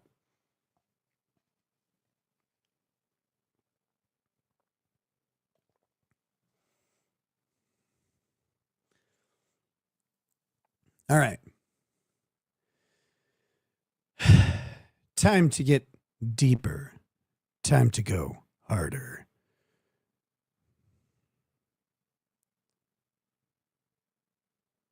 Let's see. What do we have here? We're in Minnesota, so I pulled some Minnesota shit. Jack Jaw says if this goes to court, wouldn't they also bring up the increase in attacks and threats against agents? Yeah, that was the thing I was alluding to with the guy who said there's a whole backdrop of like this happening and guns and stuff. Like, don't do that, because if you want to say that there's all these other cases happening. Oh, wait, here. I feel like that is definitely affecting the thought process and elevation of force. What are your thoughts? Yes. The fact that there are other cases and other cops shooting into cars because cars harm cops rather routinely, the fact that that happens and that police are trained on that goes to the officer's state of mind. And remember, the dead woman's state of mind no longer exists and never mattered. Not to anybody. But specifically in this instance, it doesn't matter. What matters is his state of mind. The justification it's an internal one that we're examining externally. Is the officer in fear because he's received training that cars kill officers or drag them and rip their faces off and stuff? Has he had to watch training videos of ICE agents being run over by coyotes, for example? And I don't mean the little like dog things. I mean, the ones in vans. Because if he's watched that, that's in his state of mind. Now, I read somewhere, and I don't know if this is true, that this officer was either just hit by a vehicle or one of his partners was just hit by a vehicle within the past couple weeks. that goes to his state of mind. That's relevant to his defense if necessary. But let's bring up, this is a Minneapolis, this is a Hennepin County attorney memo on the police use of deadly force. We'll read it real quick. This isn't like, I'm not presenting this as like, this is some slam dunk thing or whatever. I don't know that this has any special, whatchamacallit, value to my argument in this case. I'm bringing it up because it's from Minneapolis on the police use of deadly force. Let's see what it says. In order to bring charges against a police officer for using deadly force, the state must be able to prove beyond a reasonable doubt that the officer's use of deadly force was not justified. This legal standard remains the same regardless of whether the factual determination is made by a county attorney or a grand jury. So this is about bringing charges, okay? In order to charge second-degree manslaughter, the state must be able to prove beyond a reasonable doubt that the accused person acted with culpable negligence in creating an unreasonable risk of death or great bodily harm. Culpable negligence has been identified by Minnesota courts to mean acts that are grossly negligent combined with recklessness. So they say culpable negligence, but culpable negligence is just recklessness. But it has to be grossly negligent, which means it has to entirely create the harm. No, standing in front of a vehicle does not qualify. I just want to point that out, especially in the commission of the officer's duties. In order to charge second-degree murder, the state must be able to prove beyond a reasonable doubt that the accused intended to cause the death of the victim. In order to charge first-degree murder, the state must be able to prove beyond a reasonable doubt not only that the accused intended to cause the victim's death, but also that the action was premeditated. Those are standards society recognizes when it comes to holding one criminally responsible for killing another. The statute authorizing a police officer's use of deadly force in self-defense or defense of others is similar to that for civilians. However, courts have interpreted the provisions for law enforcement in a way that sets a high bar for obtaining a criminal conviction against a police officer for his or her use of force. Here's what they're saying. It's harder to convict a cop than a civilian on these things, which makes it harder to bring the charges, okay? Under Minnesota statute 609.066, subdivision 2, police officers in Minnesota are justified in, we're going to read this statute in a minute, are justified in using deadly force in the line of duty when it is necessary to protect the officer or another person from apparent death or great bodily harm. This statute provides a significant defense to criminal charges against an officer for the use of deadly force. In Graham versus Connor, the United States Supreme Court held that the use of deadly force by a police officer must be evaluated from the perspective of a reasonable police officer on the scene and in the same circumstances, which means an ICE agent here. Reasonableness of police use of force cannot be evaluated from the perspective of a civilian, nor can it be evaluated with the more clear vision afforded by 2020 hindsight under Graham. The court further stated that the fact that law enforcement officers often are required to react quickly in tense, uncertain, and rapidly evolving situations needs to be taken into account in determining reasonableness. Since Graham, the Supreme Court has narrowed the analysis to focus on the exact moment the force was applied. That is, when the officer is presently being hit by a car firing the gun. That's the moment force is applied. That's the moment that matters.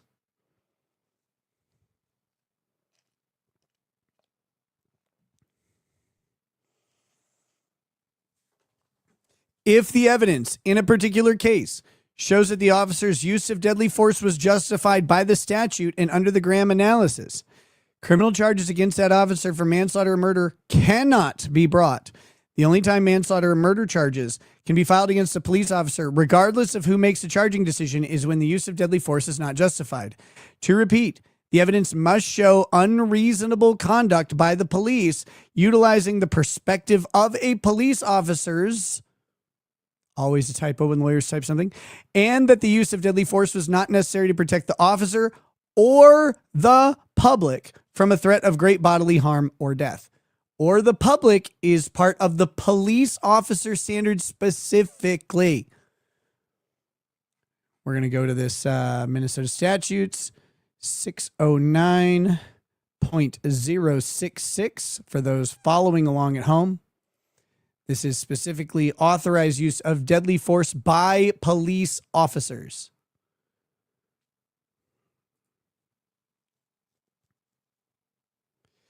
Annoyed guy says unreasonable in the totality. Correct, in the totality of circumstances. But I'm going to tell you, it's reasonable under these circumstances. Good Logic has rated the show. Welcome to Good Logic and the viewers. Much obliged to have you here. I know you guys have been listening to two of my astute friends, Good Logic and Andrew Branca.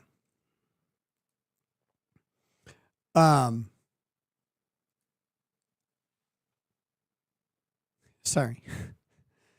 I just read something. Good Logic and Andrew Branca discussed this issue. Please understand that I love both of them, and I am more correct than either. No, I'm just kidding. I'm just kidding. But you're probably going to hear some similar stuff here, although we do it, a little bit different.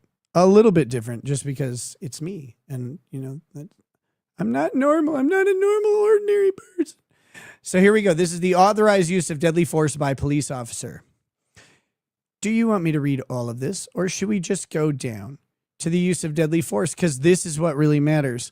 Real Patriots Party says, I didn't say he'd be crucified in a court, did I? That's true. That's true. Correct. You should check out the Alabama Hillbilly they were streaming with too. I think you'd like him. Who's that? Who's that? Trinity Beholder says, I never thought I'd like learning about law, especially by a gay Polish snow sniffer, but your breakdowns are top tier. I was always rely on your takes to be honest and reasonable to the law. Thank you, Trinity. Thank you, Trinity. Ms. Ellie Vant, I cannot read, but I do have the AI reading it to me into my ears.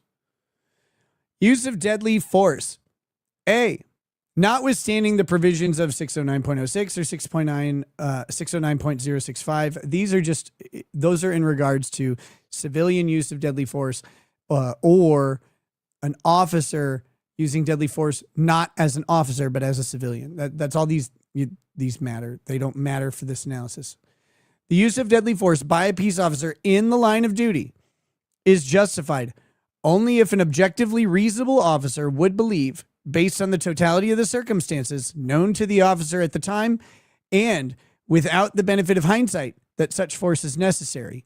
1, to protect the peace officer or another from death or great bodily harm, provided that the threat can be articulated with specificity, is reasonably likely to occur absent action by a law enforcement officer, and must be addressed through the use of deadly force without unreasonable delay.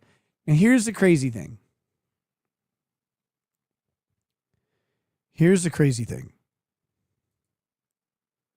Desert Hills Roastery says, Good Logic came to school to learn. There you go. This is not how the law was originally drafted. All right. There was a lawsuit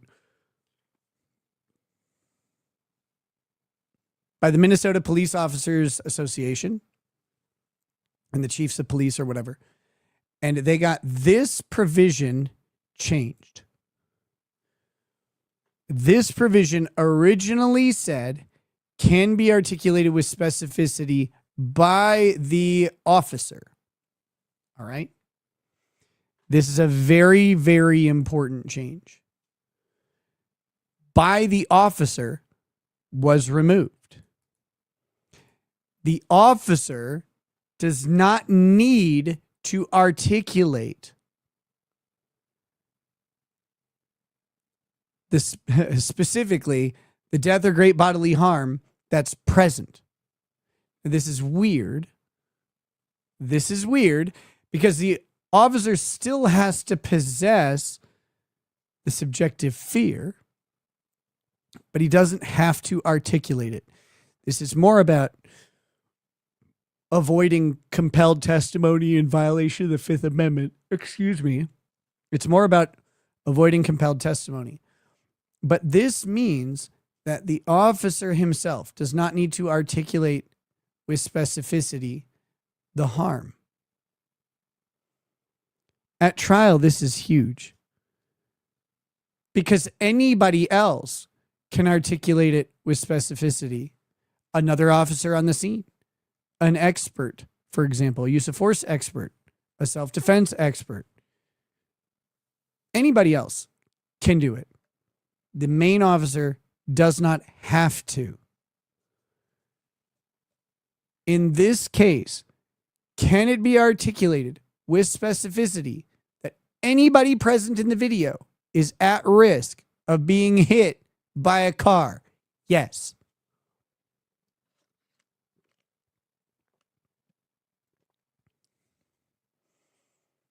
Yes, obviously. Half the fucking chat could do it very easily in this case. It's not hard. 2, is reasonably likely to occur absent action by the law enforcement officer. Yes. Here's the thing. I know people want to say that he was hit and not injured, great bodily injury or death didn't occur, blah, blah, blah, blah, blah. Yeah, in a good use of force thing, it doesn't happen. Right? Like in a good use of force, the death or bodily injury doesn't occur. So that's normal. That's a correct outcome. The question is, at the time they pull the trigger, is the action that is putting them in fear reasonably likely to occur? Is the vehicle moving at the officer? Yes.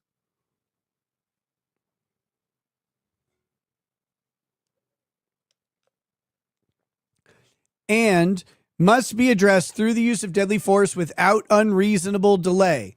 No argument that there was unreasonable delay here, correct? Like everybody understands that this all happens, bam, bam, bam, bam, it's done.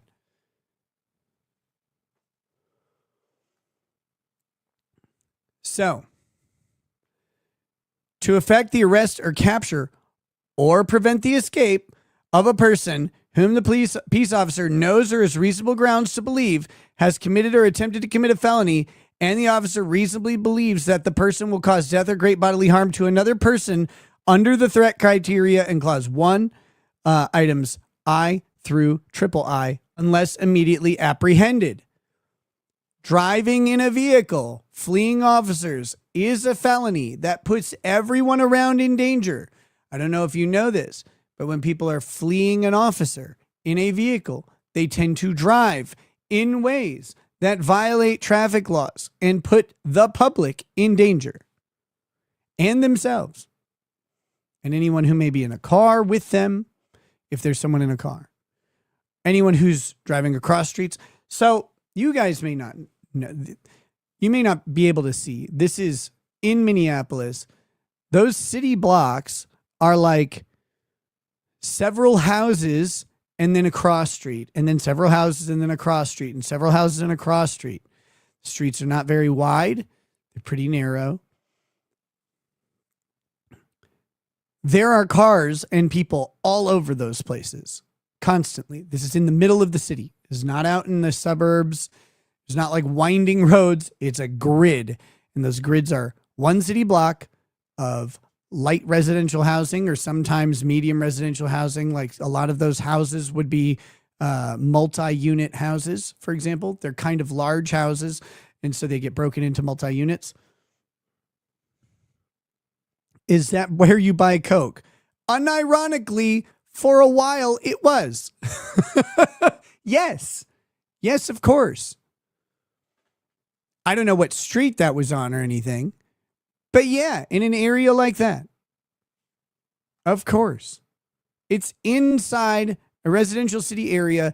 It's very close to uptown and downtown businesses. Hey, party peoples of the interwebs, will you do a stream of the best moments of Rittenhouse and of Johnny Depp trials and or touchdown on paper, unbreaded. Mark Carney is a goblin.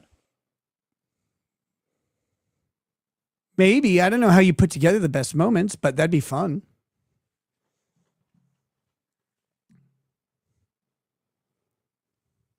So here we go. A peace officer shall not use deadly force against a person based on the danger the person poses to self if an objectively reasonable officer would believe, based on the totality of the circumstances known to the officer at the time and without the benefit of hindsight, that the person does not pose a threat of death or great bodily harm to the peace officer or to another under the threat criteria in paragraph A, clause 1, items 1 to 3. So if they're not, all this law states is effectively the same standard over and over again. It's the same thing as normal. There's nothing special about it except that they can do to effect an arrest or capture or prevent escape. They do have an extra right. You and I cannot use deadly force to prevent escape. We can't do that, even if we think someone's a danger to the public.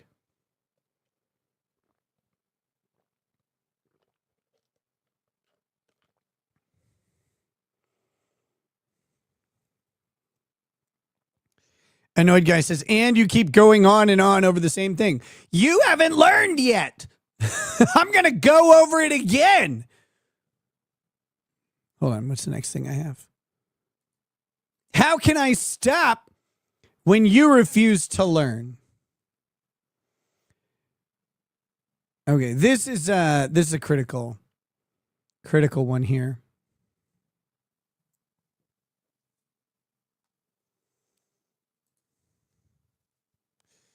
Courthouse News Service. This was penned on January 24th, 2024. The Minnesota Supreme Court found that drivers need not intend great bodily harm for their cars to be likely to cause it under the state's criminal code. She's just trying to get away. Fuck you. And you're stupid fucking trying. You didn't do it very well, you dumb woman. You instead got shot because you put people in danger like an idiot.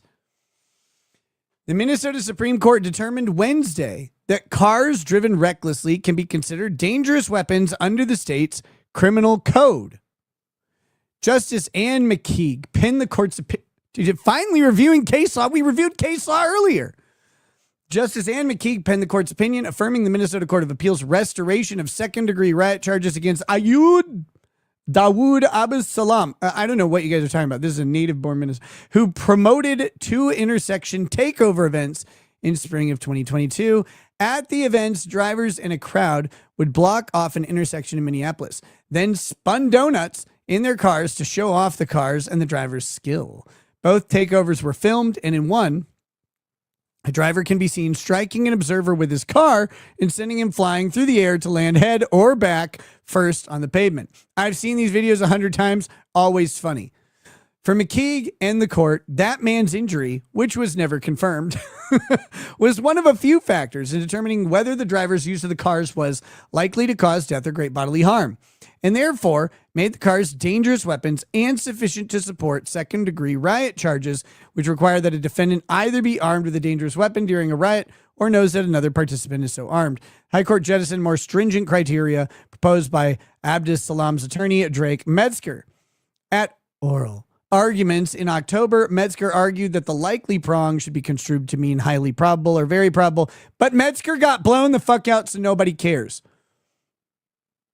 We don't need to really go on. This isn't about deadly force. This is about whether or not a car, absent intent, can be a deadly weapon under the Minnesota Criminal Code. And the answer is, of fucking course it can. Of course it can. A car is a dangerous thing. They're heavy. They move fast. They run over people. They hit people, break people, kill people. They just do. They run into other cars, kill people that way too. They're kind of vicious. Trinity Beholder says it's amazing. The same people saying the car is not a deadly weapon in this case also say when a car is surrounded during a riot, it is a deadly weapon. The mental gymnastics is wild. 44 Magnum North says the Democrats not only are culpable for this, they planned it, in my opinion. Rusty Shackelford says, I thought there was an argument that Ahmaud Arbery's murderers were justified, believing he was an armed felon. There was an argument about that. Yes.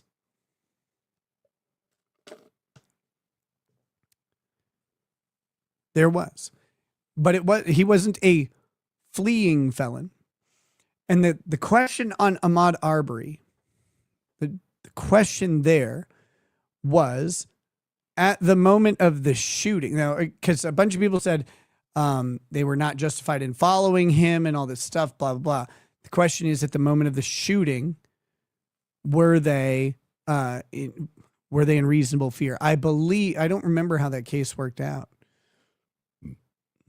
but I believe they found effectively that the actions of the shooter provoked the violence and therefore he was not justified, if I remember that right. But I don't remember how that turned out. I guess I could look. It's like the internet exists.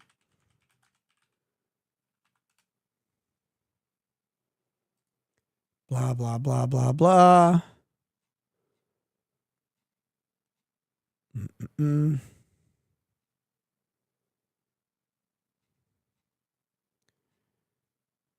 Let's see. State trial. Oh my God. This is really thorough. What was the fucking answer? Verdict. Reached a verdict. Guilty of malice murder. 4 counts of felony murder, 2 counts of aggravated assault, blah, blah, blah, blah, blah. Guilty, guilty, guilty. Yeah, I think what they determined was, if I remember right, that it was they lose their justification because of their provocation. But that's Ahmaud Arbery in a completely different case. It's really important to note that. And a police officer following a suspected felon would be treated differently than 3 guys in a truck following a suspected felon. Those 3 guys didn't have the same perceived duty to police a neighborhood, for example. It's a different analysis. This is about, it's important not to get too distracted here. This is about an ICE agent in Minneapolis on this day, at this place, in this situation. This is not about 3 white guys chasing a black guy through a neighborhood. This is not about Kyle Rittenhouse being surrounded in Waukesha. Right? Was it Waukesha? This is not about any other case. This is about this case. This analysis.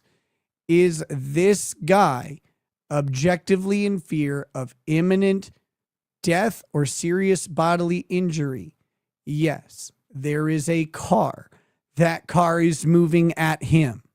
That car is also putting in danger the officers to either side of it. That car is also putting the public in danger as it is fleeing officers, as a fleeing felon who is given a lawful order to stop and to exit the vehicle. This all happened. This is the analysis. The only way you're going to defeat this analysis is if some evidence of the subjective state of the mind of the officer contradicts what is necessary. He does not have to prove these things. The state has to prove that these things don't exist and didn't exist. They have to offer the evidence that this officer was not reasonably in fear, or not subjectively in fear, or that this officer was trying to kill this woman. They have to do that. The officer just gets to sit back and watch.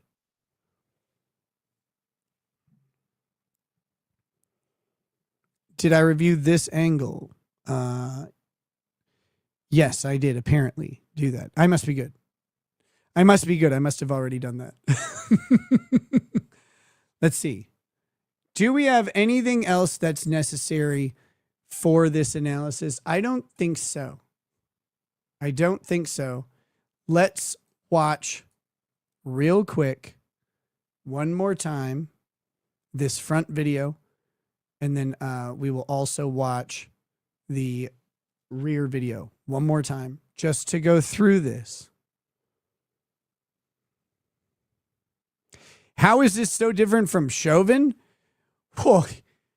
I mean, it's miles different from Chauvin. Like, right? Like this is one, this is a gun. This is fired. This entire event happens in less than 30 seconds. Chauvin kneeled on George Floyd for minutes. And I said from the start, like, justified or not, Chauvin kneeling on that guy and smirking is going to get him convicted. That was going to get him convicted. Because people don't want to watch an officer kneel on someone while they die. And I'm not saying that that's the right, like, that's how it happened, but that's the perception that people were going to have. And they played that video, and the jury had to sit there for the, 9 minutes or whatever of that video. Yeah, I mean, they're going to convict. This isn't that in any capacity at all. This doesn't look like that. This doesn't seem like that. There's a gun. There's a car. There's no black guy. Here we go. It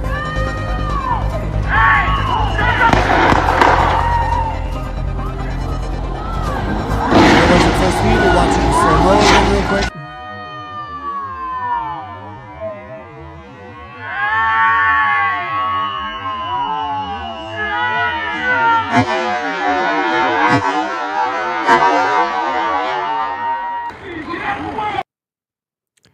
All right, so there we have that angle, and we're going to go back to the other angle in just a moment.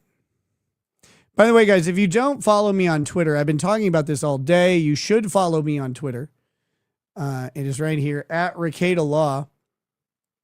Really close to 160,000 followers on Twitter. I'll probably never make it because they go down and then back up every day. But still, we are trying to get there.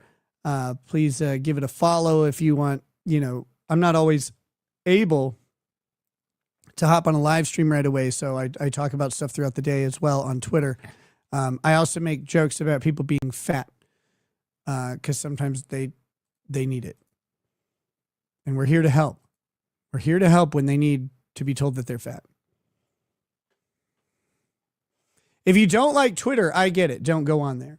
But if you're on there and not following me, you should probably be put in a Honda Pilot and federal agents should be surrounding your vehicle. Trinity Beholder says this was a perfect anal ISIS, cold and tight. Random Unbreaded Commenter says it's different because this is a white woman, allegedly. I mean, maybe. Okay, here we go.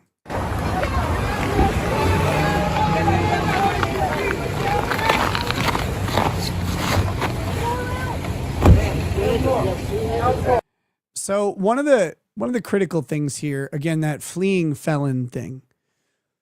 This doesn't matter so much, but part of the fleeing felon thing is you have to know that you're fleeing a peace officer.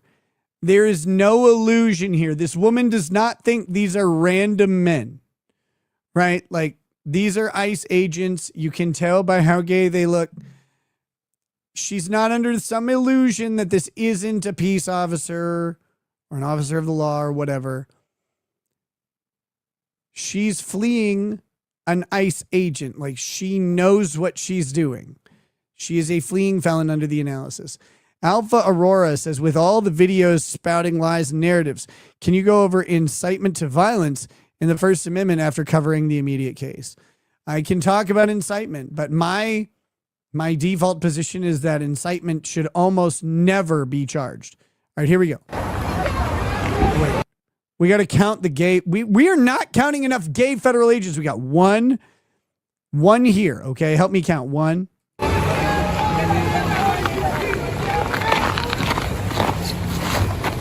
2, 3. No! No! Shame! Shame! I think there's just, oh, wait, there's a fourth one. There are 4 total. 4 gay feds. So we're up to 5 gay federal agents.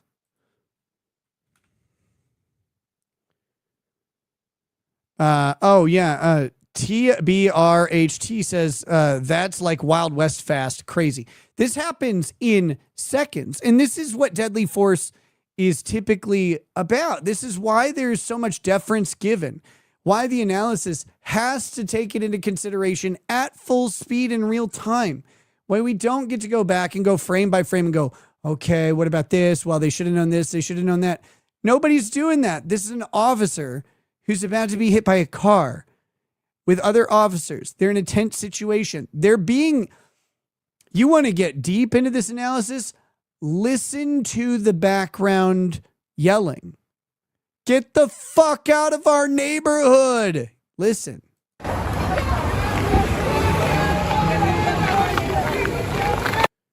They're in a hostile place, and that comes with the job. Absolutely. That's part of their job. No sympathy for the Fed here. Tell them to get the fuck out all the time. Make fun of them, whatever you want. That being said, though, that's part of the analysis too. These people are in a hostile place with hostile people who hate them. They know that. They may know that this woman is an organizer and an activist. I haven't brought that up because I don't know that this guy knows who this person is, but he might. He might know who this person is. His response might be tempered by who she is. Now, some people are like thinking that that's good for her or them or whatever. No, that's good for the federal agent.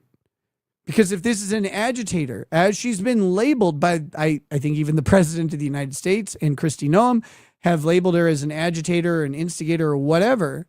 If she's known, like in Game of Thrones, it is known. If she's known to this officer and they're hearing, get the fuck out of here, they're in a hostile area. They've had the mayor of the city telling them to get the fuck out and cut their bullshit or whatever. The governor of the state. We don't want your ICE agents here. That goes into the analysis in favor of the cop, in favor of the ICE agent who has to wonder who's trying to harm him, who has to wonder why a car is driving at him that shouldn't be driving at him. That doesn't go in favor of the fat woman.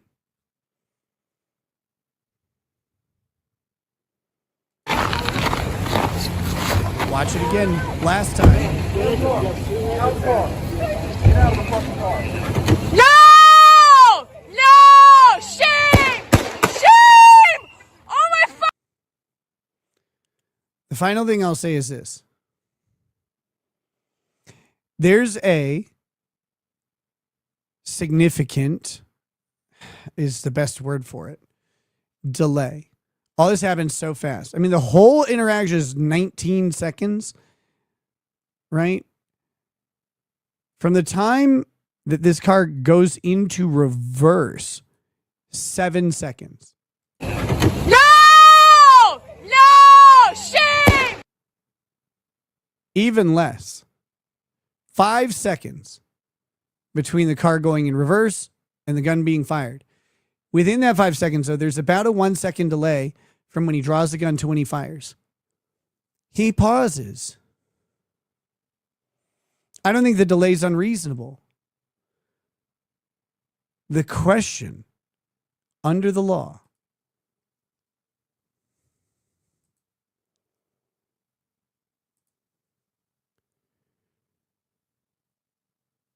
has to be answered.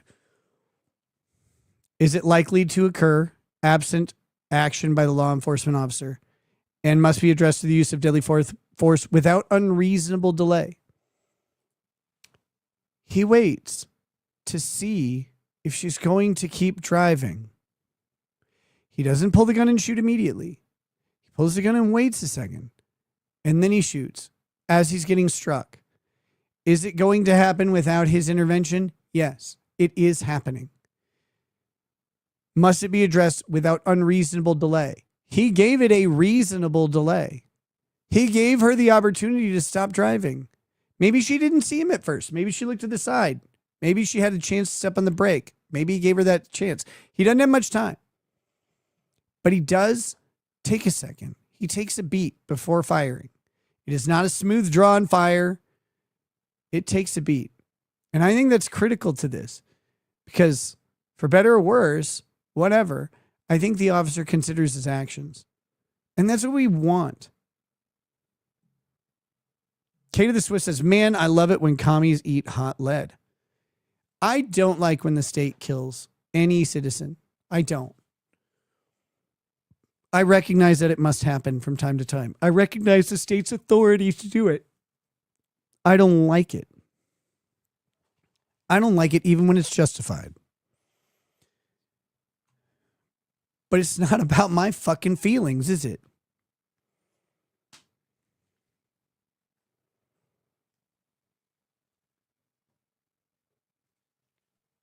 It's about the ICE agent's feelings, as so fucking gay as that sounds.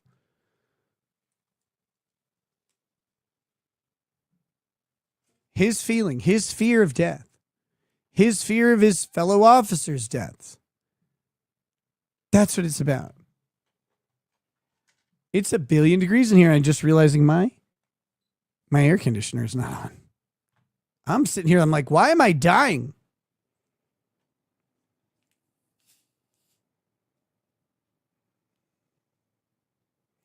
Duck Fat says, disagree. It was a smooth, quick draw. Do I have to do this again? Damn it. Why? Just watch. Watch the draw.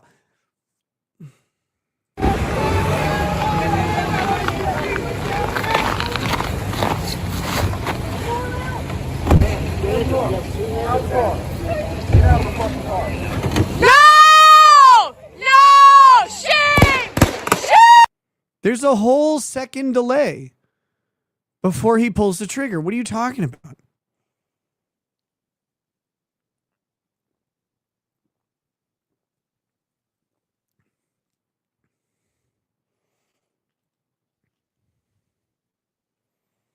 All right, Anyway, should we see what let's see.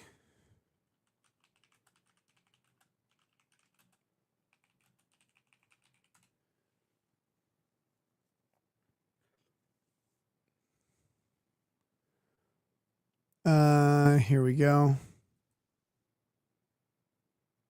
I'm sorry. 1 second. Holy fuck. What is... It's embarrassing when you try and like grab a news story and it's faster to get a video loaded on Twitter. Right? That's crazy town.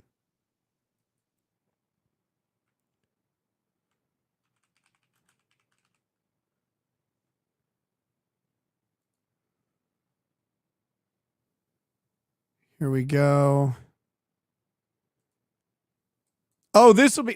Sorry. I bet you thought I was the gayest thing you were going to see on stream. But these two homos outclass me in every way. Here we go.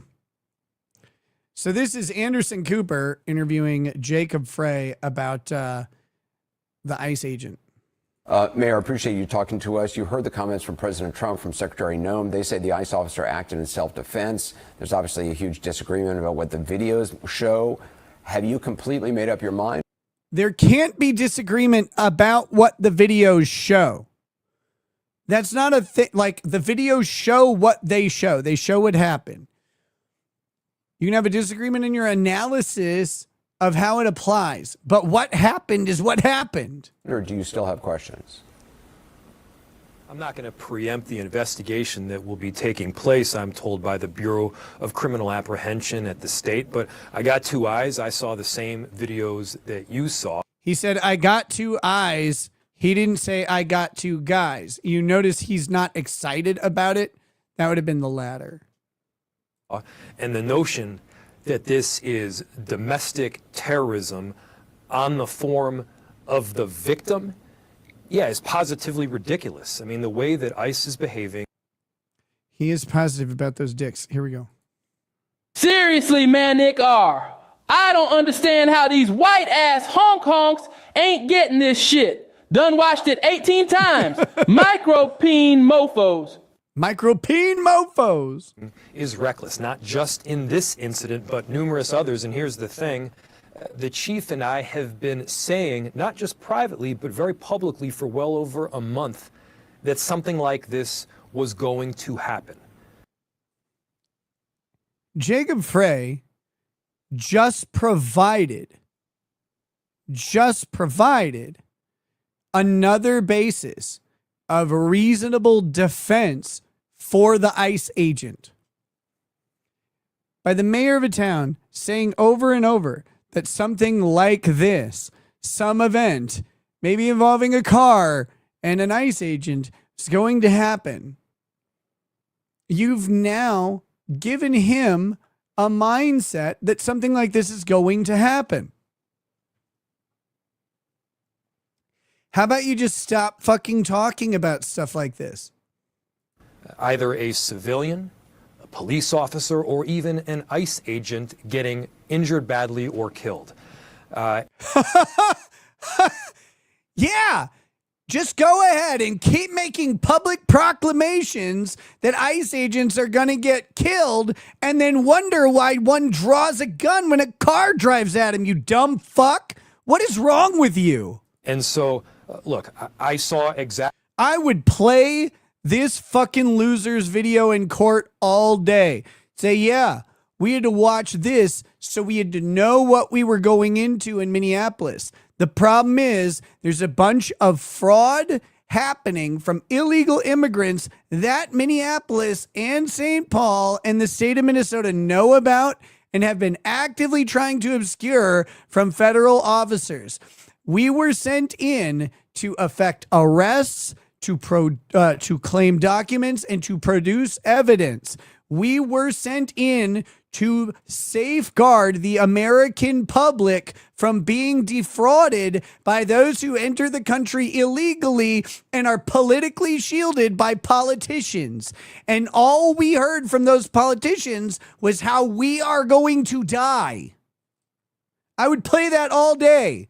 Yeah, I was scared.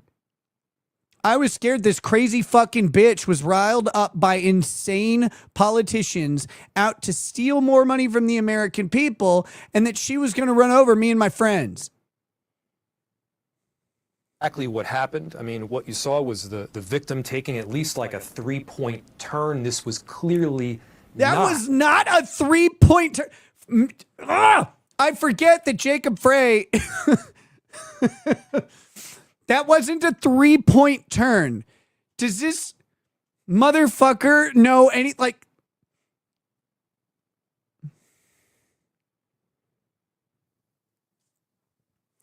With any sort of intention to run somebody over, but to get out of there. And you don't need a... You can't get out of there. That's not a thing you can do.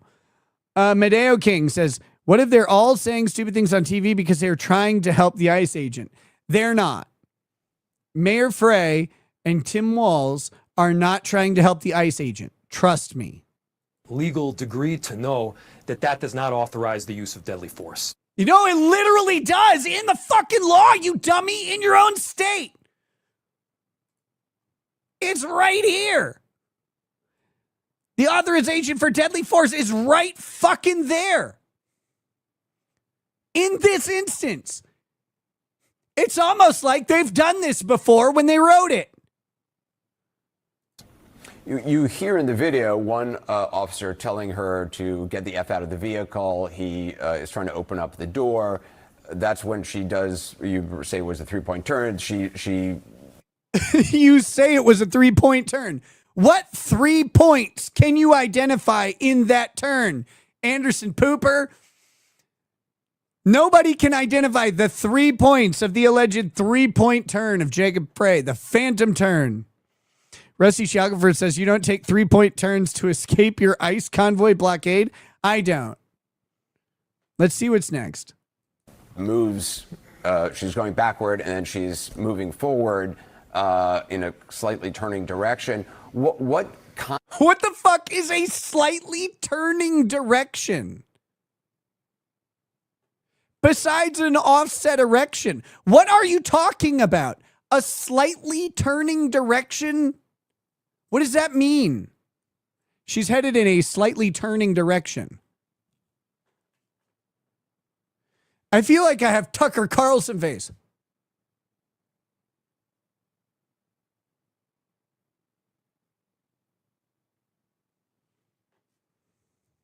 kind of an investigation? You think she was trying to get away? Look, that's what it appears to me. That's what it appears to me. It doesn't matter. If she's trying to get away, she's a fleeing felon. She doesn't get to get away. What mayor would say, you know what, if the cops stop you, you can just try and get away? Yeah, if a police officer says, hey, get out of the car, stop. Yeah, you could just try and get away. She's just trying to get away. She's just trying to get away. Look, she's just trying to go home to her kids. Yeah, every drunk driver is just trying to go home to their kids too. Like, I just gotta, they're all trying to get away. That's not allowed. What are you talking about?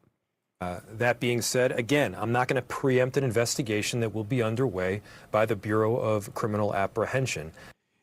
Annoyed guy, you're incorrect. A fleeing felon is someone who is reasonably suspected of committing a felony. The fleeing is the felony. It's reasonable to suspect she's committing it because she's fucking committing it. Like, you understand that by driving away, she's committing a felony, and you can say, oh, well, she's not guilty until she's guilty. Yeah, cool tautology, bro. Nobody fucking cares. The question is not whether she's convicted. The question is whether the officer reasonably believes she's in the commission of a felony at the time, which she is. There's no argument. There's not an argument that she might not be fleeing. She's literally fleeing. A known peace officer. She is committing a felony. She won't be convicted because she's fucking dead. But that being said, the analysis isn't there. The analysis is what the officer believes her to be doing. If he believes she was committing a robbery, for example, that'd be one thing. Or a kidnapping, that'd be another thing. But the fleeing itself is a felony. And he can reasonably believe she's committing it. And that's a state organization. Look into this. That's a state organization, and the state has said that is going to be the entity. Moves. She's going backward and then she's moving forward in a slightly turning direction. What kind of an investigation? You think she was trying to get away? Look, that's what it appears to me. That being said, again, I'm not going to preempt an investigation that will be He literally has preempted an investigation and said this is bullshit. Ran out of channel name says, we have reports the vehicle was rigidly flexible, and a spokesman said this is the one thing we didn't want to happen. I just got my Maduro is for the people shirts. Now I need shirts for a white fat chick who tried to run over a Fed. Okay, fine. How big do I need to get her face on it? Is 5X enough? 5X is big enough for her, but not the hoagie that's always just hovering outside of her mouth. Underway by the Bureau of Criminal Apprehension. And that's they a obviously need state to look organization? into this. That's a state organization. So Minnesota, the Bureau of Criminal Apprehension is kind of the investigative body that looks into crime. They do a lot of the drug testing and stuff as well. Not drug testing of people, the testing of substances. The BCA laboratory is where the investigative part goes for a prosecution, effectively. And the state has said that is going to be the entity that is, at least in part, stepping up to review what took place. That being said, again, the narrative that ICE is spinning immediately after this was that this was purely self-defense and that the act by I mean, it is. The self-defense analysis is sound on this. Absent other evidence that hypothetically could exist, it is possible that there is evidence of this guy saying, I'm not scared of this fat bitch. I'm going to stand in front of her car and shoot her. That's theoretically possible. Is it plausible? No. Even if he believed that and meant it, it's not plausible that there's a recording out there or something of him saying that. It is possible. But remember, innocent until proven guilty applies here to the Fed, not to the dead. The dead person isn't accused of a crime. She doesn't have to prove her innocence. We don't have to assume any guilt on her part at all. The analysis does not require her to be committing a crime. The analysis doesn't even require her to actually be intending to flee and committing the felony. They could, if she were alive, she could be acquitted of fleeing an officer for some sort of justifiable grounds. That's not what matters. What matters, does the officer reasonably believe she is fleeing at the time in a car? Yes. Yes, he does. the victim was some sort of domestic terrorism. That, and I'll say it again, is bullshit. That is bullshit. I don't like the domestic terrorism label in general, especially in regards to protests. Now, is this person an agitator and a domestic terrorist under the federal government's definition? Maybe, but fuck the federal government.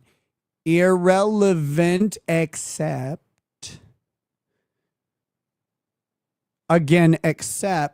if the agent who pulled the trigger knows who this woman is and knows her as a domestic terrorist who is dangerous because he has seen video or received a case briefing or whatever on her. That is possible. This evidence, I'm not aware of it existing, but it might. It's more likely that that evidence exists than him saying something like, I'm not scared of this hoe. It's more likely that he was briefed on this person or people like her. And that briefing would contribute to the reasonable fear. Billdozer says so many tards on X right now besides me. And we gotta talk about Andy Signor in a minute.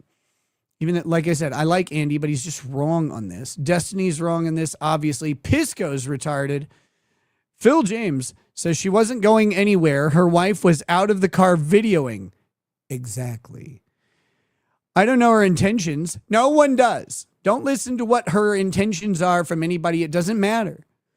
But her actions cause the situation. Exactly. Unfortunately, half the people will see what they want it to be. I think more than half. I think 95% of people will see what they want it to be. That's fine. But let's take a pause and do the analysis. We've gone through it. Who's gone through the analysis and come out on the other side of this? Like, who's actually done a use of force analysis? Not a, is she a good person analysis? The way they've been conducting themselves. She's the worst fucking person ever and the best person ever. She's Schrodinger's angel. Who fucking cares? I don't know this bitch. Who cares if she's good or bad? Who cares what her intentions are? Who cares what Christmas gifts she's delivering to homeless, quadriplegic children? It doesn't matter. Is also bullshit. And we all need to be very clear-eyed about what's happening because, by the way, this is not... Hi, I'm Jacob Frey. I don't want to preempt an investigation or masculinity, but it's bullshit. TBRHT says, are y'all saying that she was murdered? Would you rather that she had run him over? You take a vow when you work for a federal agency, and like it or not, you go where they tell you to go. Yeah, I don't want anybody run over or shot at all. I hate federal agents. I hate state agents. I hate anybody who's in law enforcement. Fuck off. Go away. Leave us alone. That said, they're not condemned to die. Just about Minneapolis. This is about the endurance of our republic. The things that are taking place are not just illegal, they are unconstitutional. What illegal things are taking place? The arrest of people suspected of violating immigration law and defrauding the federal government.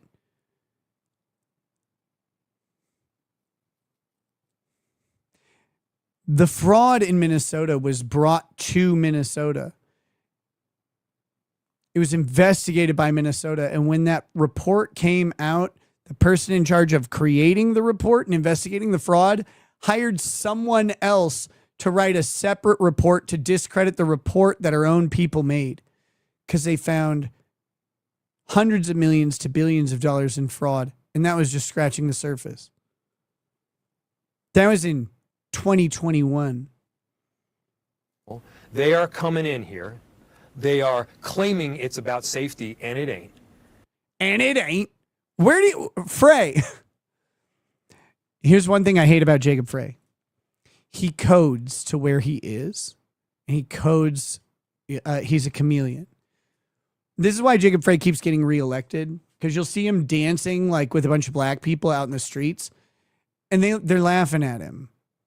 But he codes to them, and then he does whatever they ask. So he gets boosted. He gets reelected. He's controlled. And Dimian says, so a woman driver was shot for being a woman driver. I need a real expert's advice on such matters. What does Dick Masterson have to say about the woman, about women failing? He had a good tweet about with a picture of her, a woman driver. They are claiming it's about enforcing the law, and it's not. What they are doing is terrorizing communities. They are. See, this is crazy. ICE is terrorizing communities? How? What communities?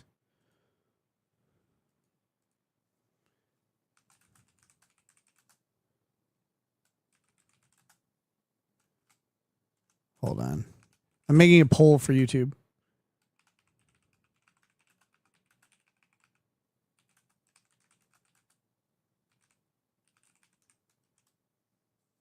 All right, simple yes, no poll in the chat.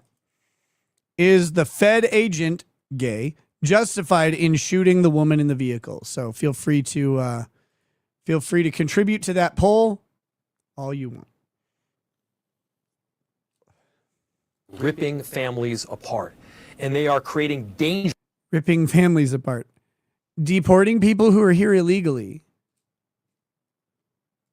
As we saw, where they claim to be creating safety. That's not okay in Minneapolis. That's not. The ICE agents didn't create the danger here. This is a critical thing.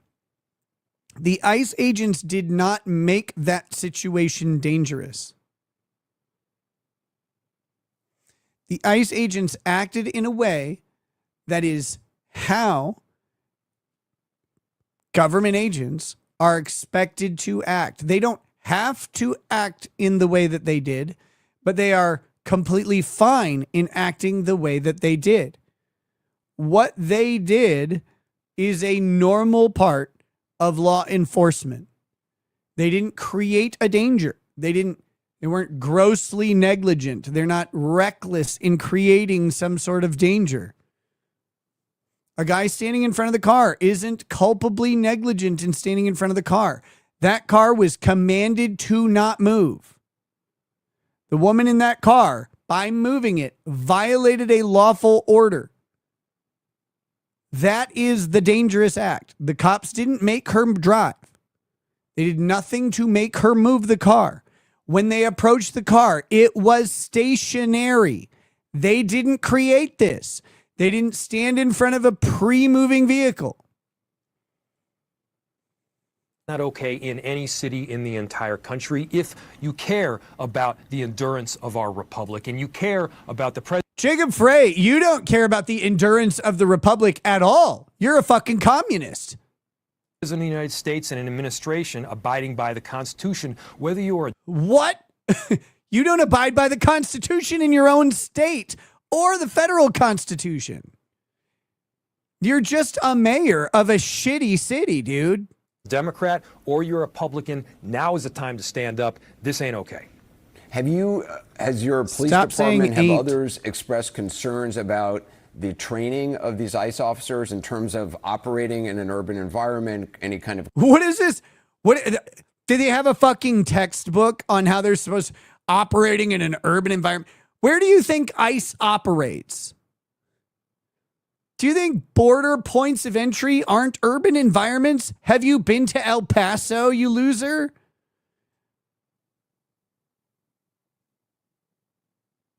Border towns are urban environments. Often. But we're also talking, ICE is in every port of entry, every major metropolitan airport, every international airport in the country has ICE agents within 100 miles, typically within literally the airport. They operate in urban environments all the time. They conduct raids in urban environments. Where do you think Home Depots are? Crowd control, interacting with, people who are videotaping them. Is this what they are trained, which I assume your police officers have training in? No. Minneapolis cops hate when you film them. Frey's about to lie like a fucking loser here. I haven't even seen this. I know, our officers are trained to blah, blah, blah. They hate when you film them. All cops hate being filmed at all times. Of course. Of course they hate it. They're assholes who are stepping on your rights. They hate it. But they're trained for it. He's going to act like, oh yeah, our cops are way higher trained. I want to know what this idiot knows about an ICE officer's training. In that. I don't think the ICE agents know what the ICE agents are doing. Our police officers... Oh, yeah, the ICE agents don't know what they do. You're right. You're right. That's a clever thing to say. Our police officers know what they're doing. ICE agents don't. Are deeply trained. Look, over the last 5 years, deeply? Our police department has dramatically improved. We are the change that we all want to see. We are... Over the past 5 years. What happened 5 years ago, Jacob? Was that when you literally ceded a precinct to a roving mob? Just gave it to him, let him burn it down and loot it? Or how about when you ordered your officers to stand down? Oh, they've gotten so much better. You let that mob burn through the city, and it ignited a wave that burned through the country. You're going to sit here and lecture other people on how the police department has improved? Okay.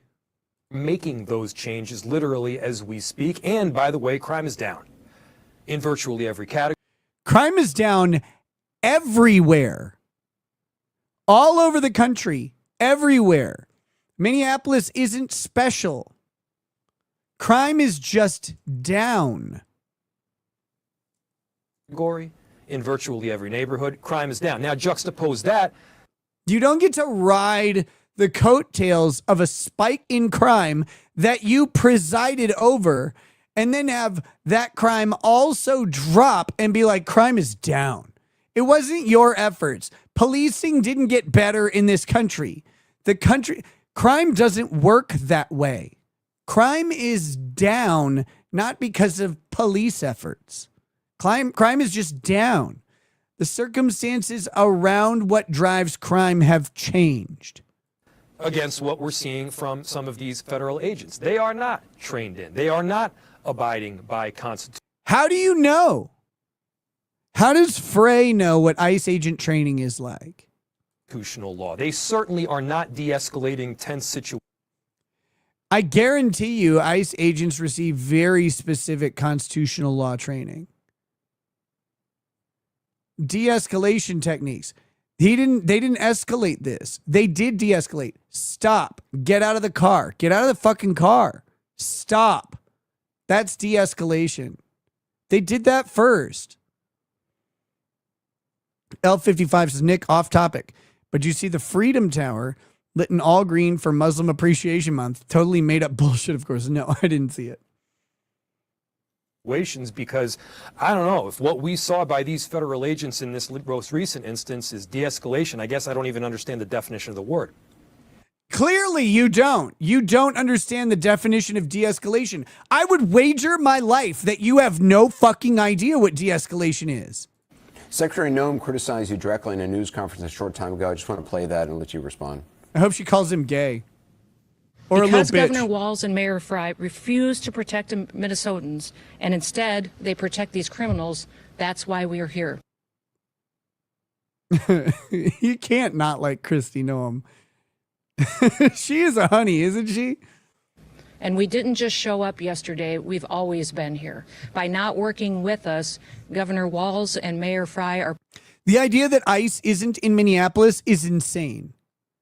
Again, we have a major metropolitan airport, MSP. It's a Delta hub. It's a big airport. It's rated consistently one of the best airports in the country, which I think is complete bullshit. But that being said, it's a huge airport. International flights come in, a Delta hub. ICE is there. ICE is there. We're also close to the Canadian border. ICE is in Minnesota because of the Canadian border also. Up in Duluth, over near Fargo. I think our side is like Detroit Lakes or something. ICE agents are all over this state because we have a border with a foreign country and we have a major port of entry via the airport. What are these people talking about? I don't know if ICE knows what they're doing here. ICE has been here forever. Putting those criminals and prioritizing them over our children and our grandchildren. The Secretary's adamant ICE is staying. You're calling for ICE to leave. What happens now? You can't kick ICE out of Minnesota. It's a fucking border state. And what do you say to her accusation? First off, when I hear that, that sounds to me like someone that does not believe a word that she is saying. What are you We have worked with federal agencies, by the way, substantially around investigating violent crime, preventing a narcotics trade, getting guns off the street. We've worked with the U.S. Attorney's Office. Thanks. Nobody asked you for any of that shit, you fucking dork. Substantially, we've driven down crime on the north side, for instance. Crime is, and specifically shootings, are at an historic low. Again, shootings are at a historic low in every city across America. It has a lot less to do with your enforcement efforts than it does with just a general sentiment on where people are. It spiked during COVID. It also spiked in 2006. It also spiked in 1994. What are we talking about? The 80s were a massive spike in crime across the nation, the late 80s. There are all these little moments where crime spikes for various reasons. COVID was an obvious one. So, look, we're pro-law enforcement. We're anti-violating the Constitution. Where is the Constitution violated? Anti-crime. But we're pro-getting ICE out of here because, I got to say, they are... You're not anti-immigration crime. You're not anti-fraud crime. In fact, you've been resisting federal efforts to eliminate Minnesota's fraud problem in its immigrant communities. Specifically.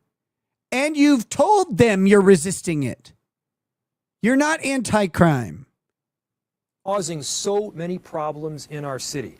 The stated reason, again, is safety. But what we are seeing is that the immigrant community in Minneapolis is a part of the crime problem. Like, I hate to say it, but it is. It is. The Somali community in Minneapolis has violent elements to it that make up a significant part of Minneapolis crime. It just does. It's a neutral fact. they are tearing families apart. Finally, we are seeing people that are terrified to go outside, go to their local businesses, and now they're not terrified because of ICE unless they're fucking here illegally. You didn't care when people were terrified to go outside while the city was burning to the ground from people who support you. exactly what we said would likely happen happened. I hate to be right here. Well, finally, it's not exactly what you said would likely happen, because you said even an ICE agent would get hurt, but this ICE agent wasn't hurt, right? So it wasn't exactly what you said.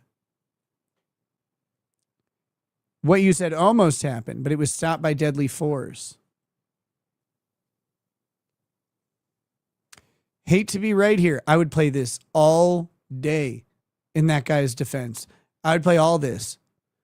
Be like, look, we know we're operating in a hostile place, but this is our job and this is our jurisdiction, and we are doing what we are supposed to do. What is your message not only to ICE, but also to residents in your city? We've seen this large protest tonight. Are you concerned about what may occur tomorrow? What's your message to citizens? Yeah. My message to ICE, pure and simple, is to leave. You can't tell the federal government to leave the state because the federal government has jurisdiction and federal supremacy because of the Constitution that you just claimed to defend, you dumb fucking twat. You can't be pro-Constitution and tell the federal government to get out. Federalism, the federal government wins.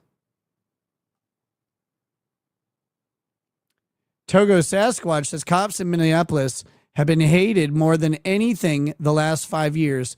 Frey is using this to try and turn public sentiment around to hate ICE instead of the MSPD. Quite genius, actually.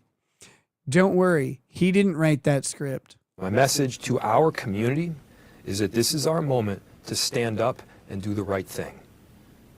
You've got this federal government that is going to show up with hate. We're going to show up with love. You got this federal administration that is going to come in to try to sow anger and chaos. We're going to show. You don't sound like you're showing love. In fact, you're saying they're violating constitutional rights. They're violating state sovereignty. They're doing all this stuff. What are you talking about? What is this? Also, just had a video of people bashing on a car and a car speeding off. This doesn't help the case of anyone except the officer. Show up with peace. We're going to do this right. We're going to be our best versions of self. This federal government wants. As they're kicking and hitting shit in the background video that's playing. This is amazing. Watch this top right video while Frey's talking about how great Minneapolis is. And this is footage from the protest going on. To ICE, pure and simple, is to leave. My message to our community is that this is our moment to stand up and do the right thing. They're hitting a cop car You've right got this now, federal government surrounded that is it. going to show up with hate. We're going to show up with love.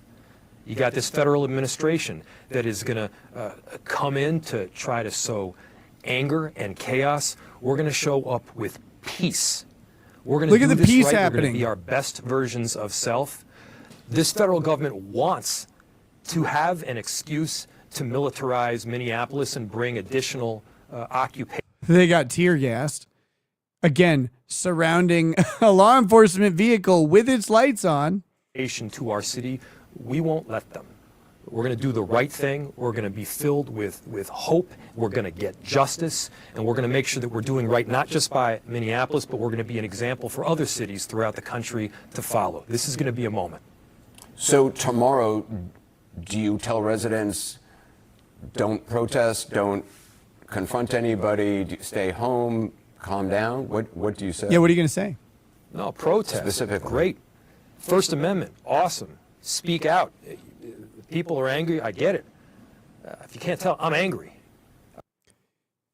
Speak out. Protest. Sure. Speak. But that's not what protests have become in Minneapolis. That's not what they are.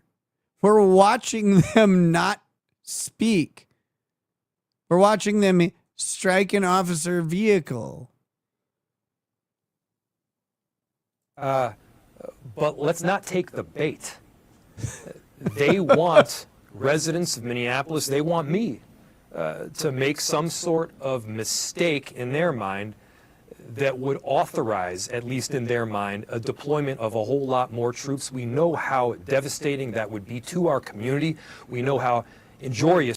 The last time troops were deployed, National Guard troops were deployed in Minnesota, was in response to Jacob Frey's feckless inability to control the Summer of Love riots following George Floyd. They had to send in National Guard troops because Mayor Jacob Frey refused to have the police do their fucking job. That would be to safety in our city. And we all recognize, for those of us that care deeply about our immigrant community, and I do, having deployment Yes, that's where all your money comes from. of additional troops is not the right route at this moment or any moment here. And so what we are going to do is meet that hate with a whole lot of love. We're going to do the right thing in Minneapolis. We're going to, of course, speak out. Of course, express First Amendment rights. We're going to do that peacefully, and I have a really good feeling that we are united in fine fashion to get this done correctly. I have no good feeling about that at all. I don't think there's any chance that there's a nonviolent protest. I mean, there will be nonviolent elements and there will be violent elements. That's how protest goes. I knows when my girl's boyfriend hit me with a bat, it's out of love. Just like them cop cars. Loving all over the damn city with broken glass and shit. Love everywhere. Now remember, that was him on Anderson Cooper. That was 5 hours ago. What about 10 hours ago? Remember, he's not going to preempt anything. This is shorter. To ICE, get the fuck out of Minneapolis. Your stated reason for being in this city is to create some kind of safety, and you are doing exactly the opposite. Somebody is dead. That's on you. This was an agent recklessly using power that I'm not going to preempt an investigation. Right? Right, you little bitch? resulted in somebody dying. To the family, I'm so... This is 5 hours before what he said on Anderson Cooper, where he said, I'm not going to preempt an investigation. What changed? deeply sorry. We're going to be working towards justice as quickly as we possibly can right Did he watch the video and go, oh, fuck? now, and justice is what we've all got to get. We're going to make sure that in this very difficult moment, we do not take the bait that these ICE agents are trying to create and that the federal government, to be clear, wants. People are going to want to exercise their First Amendment. This guy's a turbo fucking loser. Brian O'Hara? Okay, Brian. Rights, but please do so safely and lawfully to ensure that we do not have any further tragedy in this city or destruction. We can show them the kind of courage, bravery, love, and compassion that makes Minneapolis, Minneapolis. Let's unite. That doesn't sound cool. Minneapolis didn't sound cool just then, Jacob. You are not advertising it well. That sounded lame. Around hope and love and peace and getting justice. Get the fuck out! We're around hope and peace and love. Okay. All right. You get it, girl. Let's see. Let's see what this guy has to say. Now, I'm sorry. We're not supposed to exploit the retarded, but sometimes you have to do that. Here we go. We've been warning for weeks that the Trump administration is dangerous. I'd play this immediately again if I'm the ICE agent's defense attorney. Yeah, they've been amping up and prepping people for violence against us for weeks. Sensationalized operations are a threat to our public safety. That someone was going to get hurt. Just yesterday, I said exactly that. What we're seeing is the consequences of governance designed to generate fear, headlines, and conflict. Shut up, retard. It's governing by reality TV. And today that recklessness cost someone their life.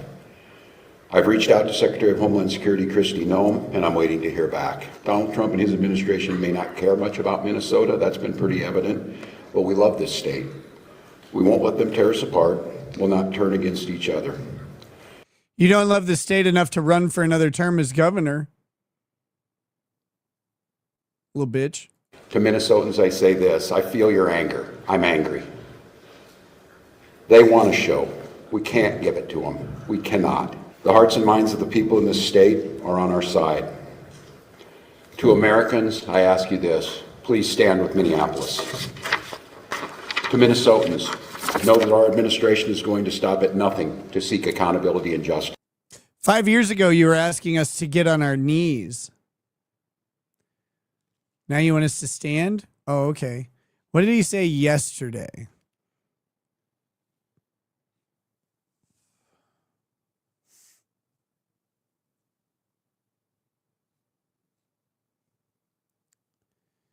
Let's see. Here we go.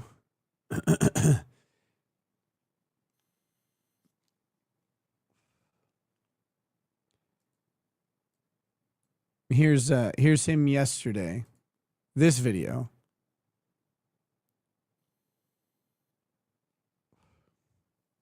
Shouldn't take 50 ICE agents to arrest one guy in a library. Is that what they were all there to do? Is that what was going on? I gotta say this. There's some embarrassing body shapes coming down these steps. These plate carriers. When they said they'd have to wear plate carriers, they thought they were going to a buffet, and they were really excited.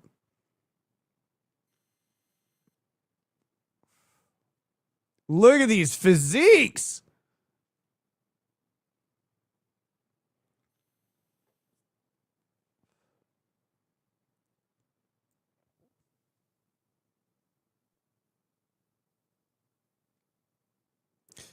I don't know how many gay federal agents that we've just seen, but it's a lot. Now that guy was wearing his vest said police.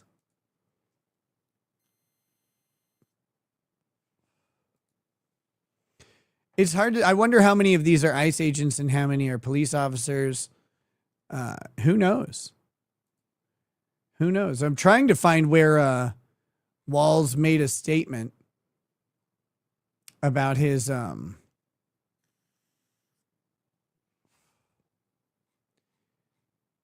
any of this shit.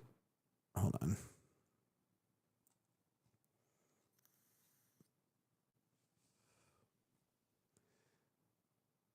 Yeah, he doesn't actually have that video like of him anywhere that I can see of him saying whatever he just said. Whatever he claims he just said.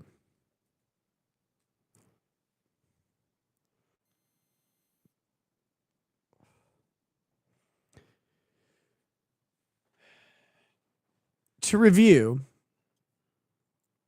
this, though, I've provided an analysis under Minnesota law on the use of force. That is the harsher legal standard that this officer would potentially be subject to. It's important to note that if a better federal defense, such as common law right of self-defense under Graham, is available, then the police officer can remove his case to federal court. The ICE agent, I should say. A state cannot prosecute a federal agent for the lawful commission of their duties. They have to overcome this by prosecuting them for unjustified or excessive force. That's what they would have to do. To do that, though, would open them up to the Graham defense, allowing removal to federal court, which will then complicate Minnesota's ability to prosecute any alleged criminal action of this officer. This is show theater. Shockingly, the federal government doesn't allow states to prosecute federal agents because it would be often overtly political. And there's no way the Trump administration would allow a Democrat former vice presidential candidate opponent who happens to govern the state and another Democrat Muppet with the immigrant community's hand up his ass so far that he gets to be puppeteered and ventriloquized when he talks. There's no way Trump allows those two people to prosecute his federal agents in the commission of their lawful duty in their jurisdictions. Not a fucking chance. Federal supremacy wins on that issue. And it should, because the prosecution of this cop by Minnesota would be political. Now, this ICE, I keep saying cop, but I mean the ICE agent specifically. This ICE agent may be prosecuted under a deprivation of civil rights theory like Chauvin was by the administration, by the Department of Justice of the United States. That would be if they found what they believed to be compelling evidence that he did not have a justifiable use of deadly force. That could happen. We don't have any information at this moment that would lead to that conclusion, but it could exist and be brought to light. But the likely way that that happens and has it be as non-political as possible would be for it to come from a federal prosecution, not a state prosecution. The federal prosecution or the filing of a federal criminal indictment or a federal grand jury indicting this guy would then maybe allow the state of Minnesota to similarly file charges because it wouldn't look so overtly political at that point. Those things could all happen. But under a pure legal analysis under Minnesota law, which is the harsher law here, this is a justified shooting under the harsher law. This guy would likely remove to federal court and would have an even better defense. Not that he needs it.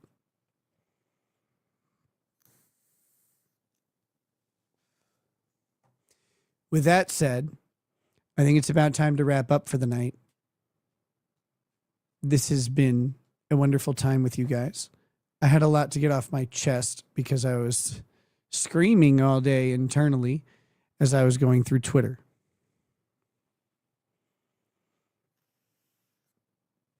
Let me state one more time. I don't like the government. The government is a necessary evil that we tolerate. I don't like exercises of government authority.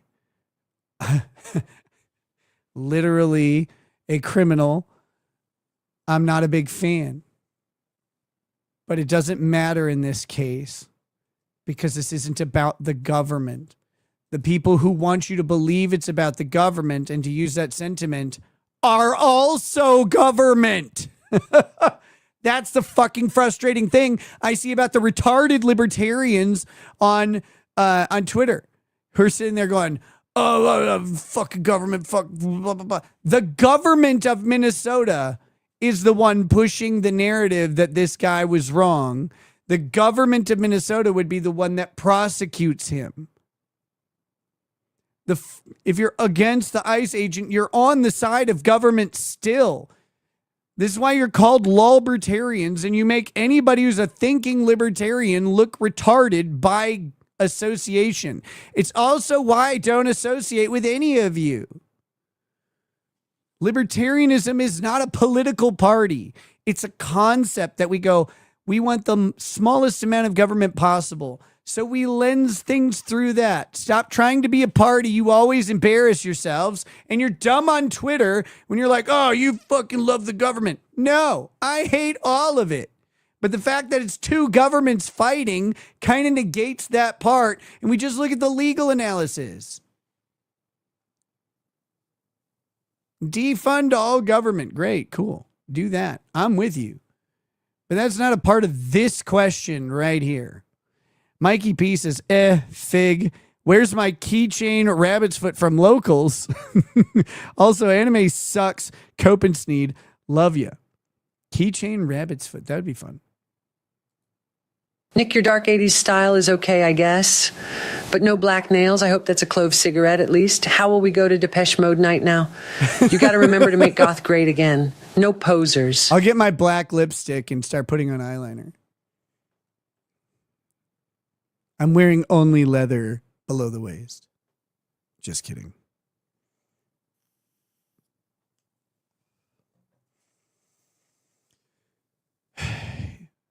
Final bit on the government thing. And this is the important part. The smallest government on earth is the individual who self-governs. The man accused of murder by a government is the man most vulnerable to the government's oppression. I'm okay taking the presumption of innocence for the defendant, even though he happens to be a federal agent, because a government stands opposite to him. And my principles are not violated. I'm not defending ICE. I don't fucking give a shit what ICE is doing, but I'm not defending ICE as a group or organization. I'm not defending ICE's involvement in this.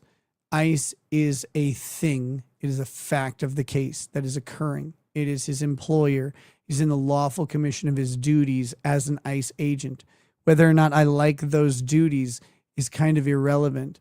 If I don't like them, I lobby my congressman and they don't listen to me and they don't change the law. But that's the system. That's it. That's how it goes.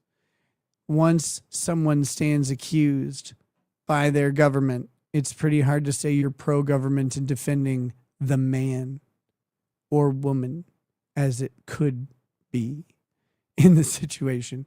But in this case, the man who pulled the trigger is a man. He isn't the government. Just because he is a government agent does not make him the government. I'm not defending them, and neither is anybody else when they say that self-defense principles that I would want to defend myself apply to this man in his situation too.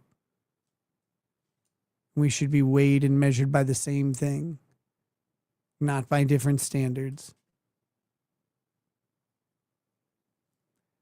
With that, guys, I'm going to sign off. Thank you for everyone who gifted memberships and joined as members tonight. I think I got the member count wrong, probably. I think I got all the super chats that came in.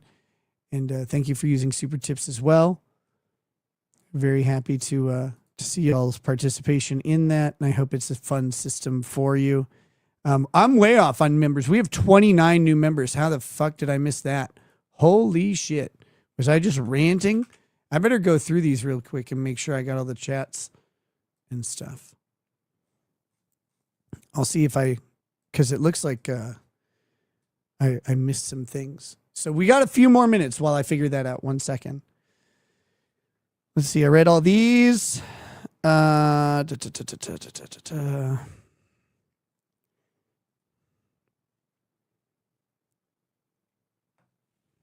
remember reading Peachy Keen. That one, this one.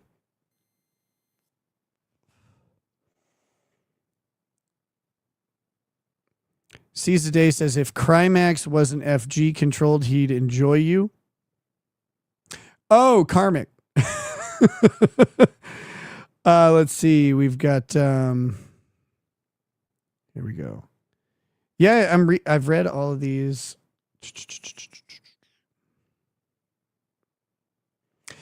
So Black Kirk says, is there any precedent set for cops who force a deadly situation so he has justification to shoot? Is that really okay? I don't know that I adequately responded to this one. I'm not sure if I read it. Let me just say this. If a cop knowingly creates a deadly force situation unjustifiably, then it's unjustifiable. It's not okay. But in this case, a police officer standing in front of a still vehicle is not creating a deadly force situation or creating a deadly situation or a situation prone to injury. That car was stationary and ordered to remain so. That's very, very important. So without a hint of anything, a police officer standing in front of a car that is not moving is not putting himself in danger. He is not creating a deadly environment. A police officer also does not have a duty to retreat away from that situation when she starts driving. Maybe in his best interest to do so, but that's not how the analysis works on the law. He does not have a requirement to get out of some field of danger. He may not be able to anyway. But that being said, He didn't create the situation. And no, that is not justifiable. And that is something that takes down people from time to time when they create the situation unreasonably so. Sometimes your actions create a situation, but it's a logical outcome and it's still reasonable. Okay, let's see. What else do we have here? Green Veggie Bee says she was obstructing an ICE operation, therefore they can arrest her. That's true. They may not be able to charge her with something, but they can arrest her until the ICE operation is done. Especially if she's obstructing officers or poses any sort of danger to them. Yeah, that is something they can do. If she does not get out and tries to drive at all, that could be seen as assault. Absolutely. Rusty Shackelford, yeah, I missed some of these. Says one idiot is tried to claim she was turning around, which based on the vehicle's positioning would involve driving through the bystanders straight into someone's house. Yeah, and again, impossible. SVH says there's a protest at Fort Snelling Park tomorrow. Am I cyclical? Am I cyclical, dumb, autistic? I don't understand modern protests, anti-ICE, no kings, etc. Because what's to come from it? What's the policy? Sorry. People don't know. And this is the problem with these protests. People don't know what they're protesting. And there isn't really a mission of what the solution is. So they're expressing anger. And that's why these protests are angry. That's why they turn violent. Because there isn't a peaceful solution provided. It's just an expression of rage. There's, those like 8 minutes of hate or whatever that they do in communist countries. It's that. Once 2 cents says, as a dirty lefty. Oh, wait, we read that one. Thank you for all of that. Woman with white hat is her wife. Excuse me.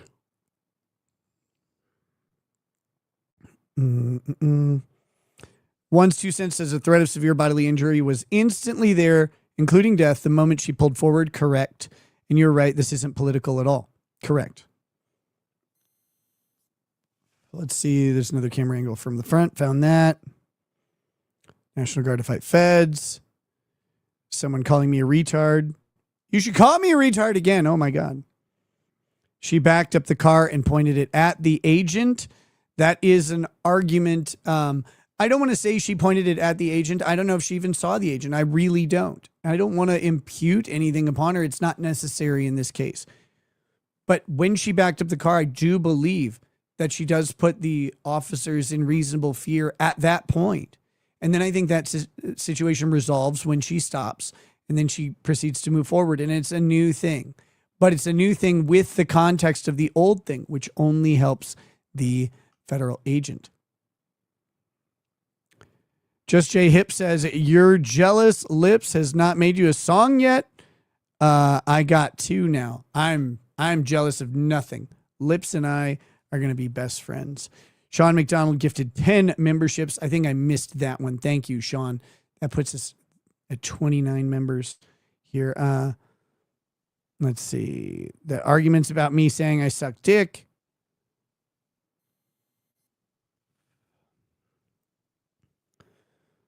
Rusty Shackelford says, hold on, she wasn't a felon until after she rammed him. No, the moment that she disobeys the order to get out of the car and then starts to move the car to flee, she's in the commission of a felony at that point, no matter what else is going on. I don't know why they approach her vehicle. If she's obstructing an ICE operation, I don't know if that rises to a felony or not. I believe it could. I believe someone could reasonably believe that she's committing a felony, but I don't know for sure, so I don't want to say that. But the moment she starts to move backwards or forwards, she's just trying to get away, she is in the commission of a felony at that point, and an officer can reasonably come to that conclusion. Dr. Gore MD says she was fleeing the interview. Ryan says, is there any distinction legally in detention power of ICE versus police for the sake of argument? No, police officer, under Minnesota law, peace officers are pretty much anyone in uniform who is in the commission of their lawful duties. So at that point, there's not anything really there. Now, ICE has specific detention powers because they have specific authority to do certain things. ICE agents can't they can't do traffic stops because it's outside of their jurisdiction. A traffic stop by ICE would have to be predicated on something involving immigrations and customs enforcement. But they don't, they got sued over doing traffic stops. That's not really what they're for. And they made an agreement not to do them. This is back a couple years ago. That being said, they have full ability, if you're impeding an ICE operation, to detain you, at least for the duration of the operation until the impediment is no longer a problem. Whether or not that's a crime or not, or they would charge you with a crime, doesn't really matter for the detention purposes. You're detained for the purposes of the Fourth Amendment. You can argue that it's unjustified, but you do that in court. You don't make that argument on the street by driving away. Let's see. Read that one. Etch Boy says, could the wife face legal issues since they both during the day were blocking ICE and she wouldn't get out, or she would get out and film the interaction? Possibly she could, but it would not be related to this thing, this death. The wife may be charged with some sort of obstruction. Politics wise though, if a government shoots someone and their spouse might be charged with some sort of petty crime against the government, they're probably not going to charge the spouse out, is my guess.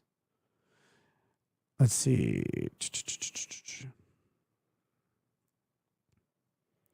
Fletcher Boy says, Nick, when are you adding bingers to super tips? I have to do that. I have to figure out how the super tip voice credits work and stuff. I haven't sat down with it yet.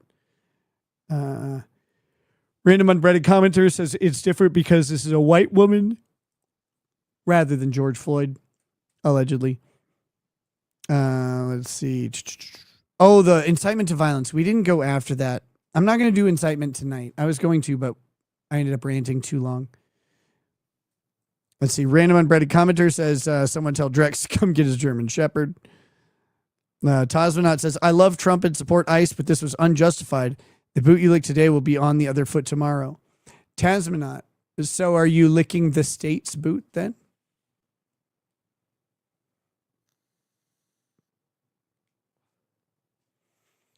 Because the state is going to be the prosecutorial body if there is one.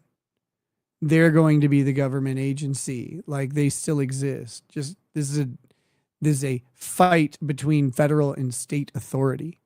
It's government both ways.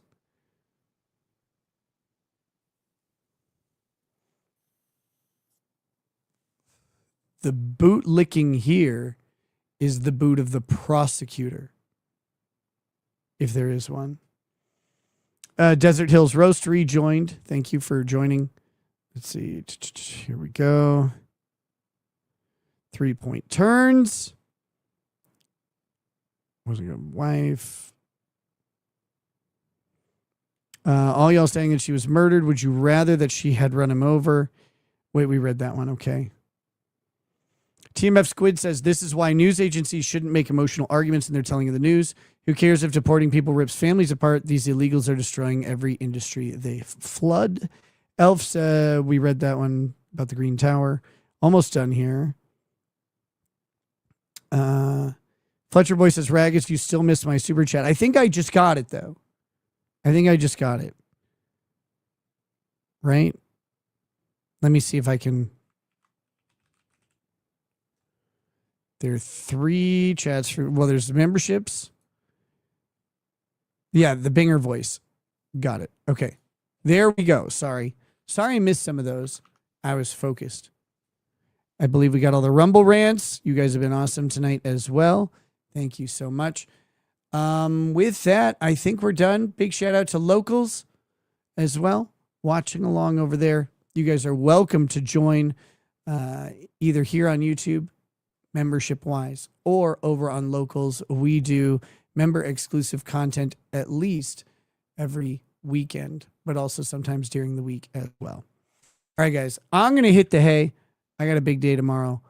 I mean, I don't. I've got family has a lot of stuff going on tomorrow that I need help with. So I'm going to get shut-eye.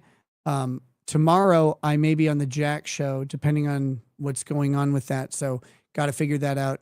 I'll announce what's going on as soon as I know. With that, guys, I hope you have a wonderful night. Don't get killed by a federal agent. Peace. Peace.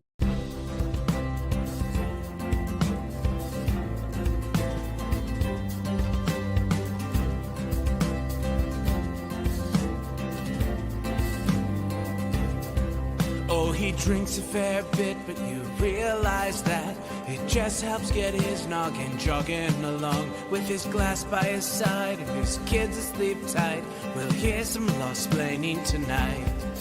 With his microphone muted, we'll laugh at this boomer until he explains it's all part of the plan. Watch his face become redder as he becomes madder, raging at idiots from Twitterland. From the white shores of Maine to the hills of Glenlivet, there's no one who explains the law better than Nick. So pour out a glass for the ones who have passed to make the law what we have now. Oh, his lady is fair, and she handles herself with the grace of one who has borne many children. As the wife of a lawman, she makes sure that he has the time and the place to provide for them there. So pour out an Ardbeg, a Balmore, a Lafroig. The spirits flow as the ones who get unemployed. So pour out a glass for the tea post on Twitter as we hear lost-plaining tonight.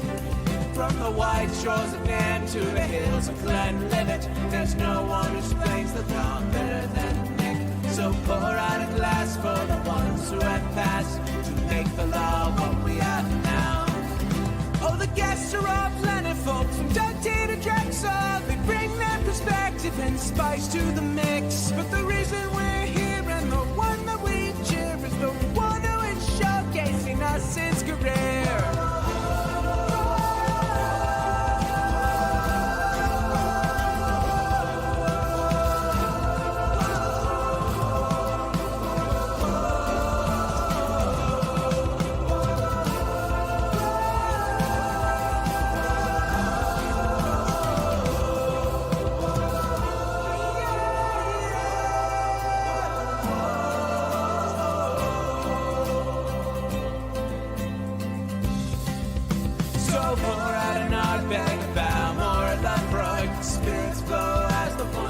Get unemployed. So pour out a glass for the tea post on Twitter as we hear lost-plaining tonight.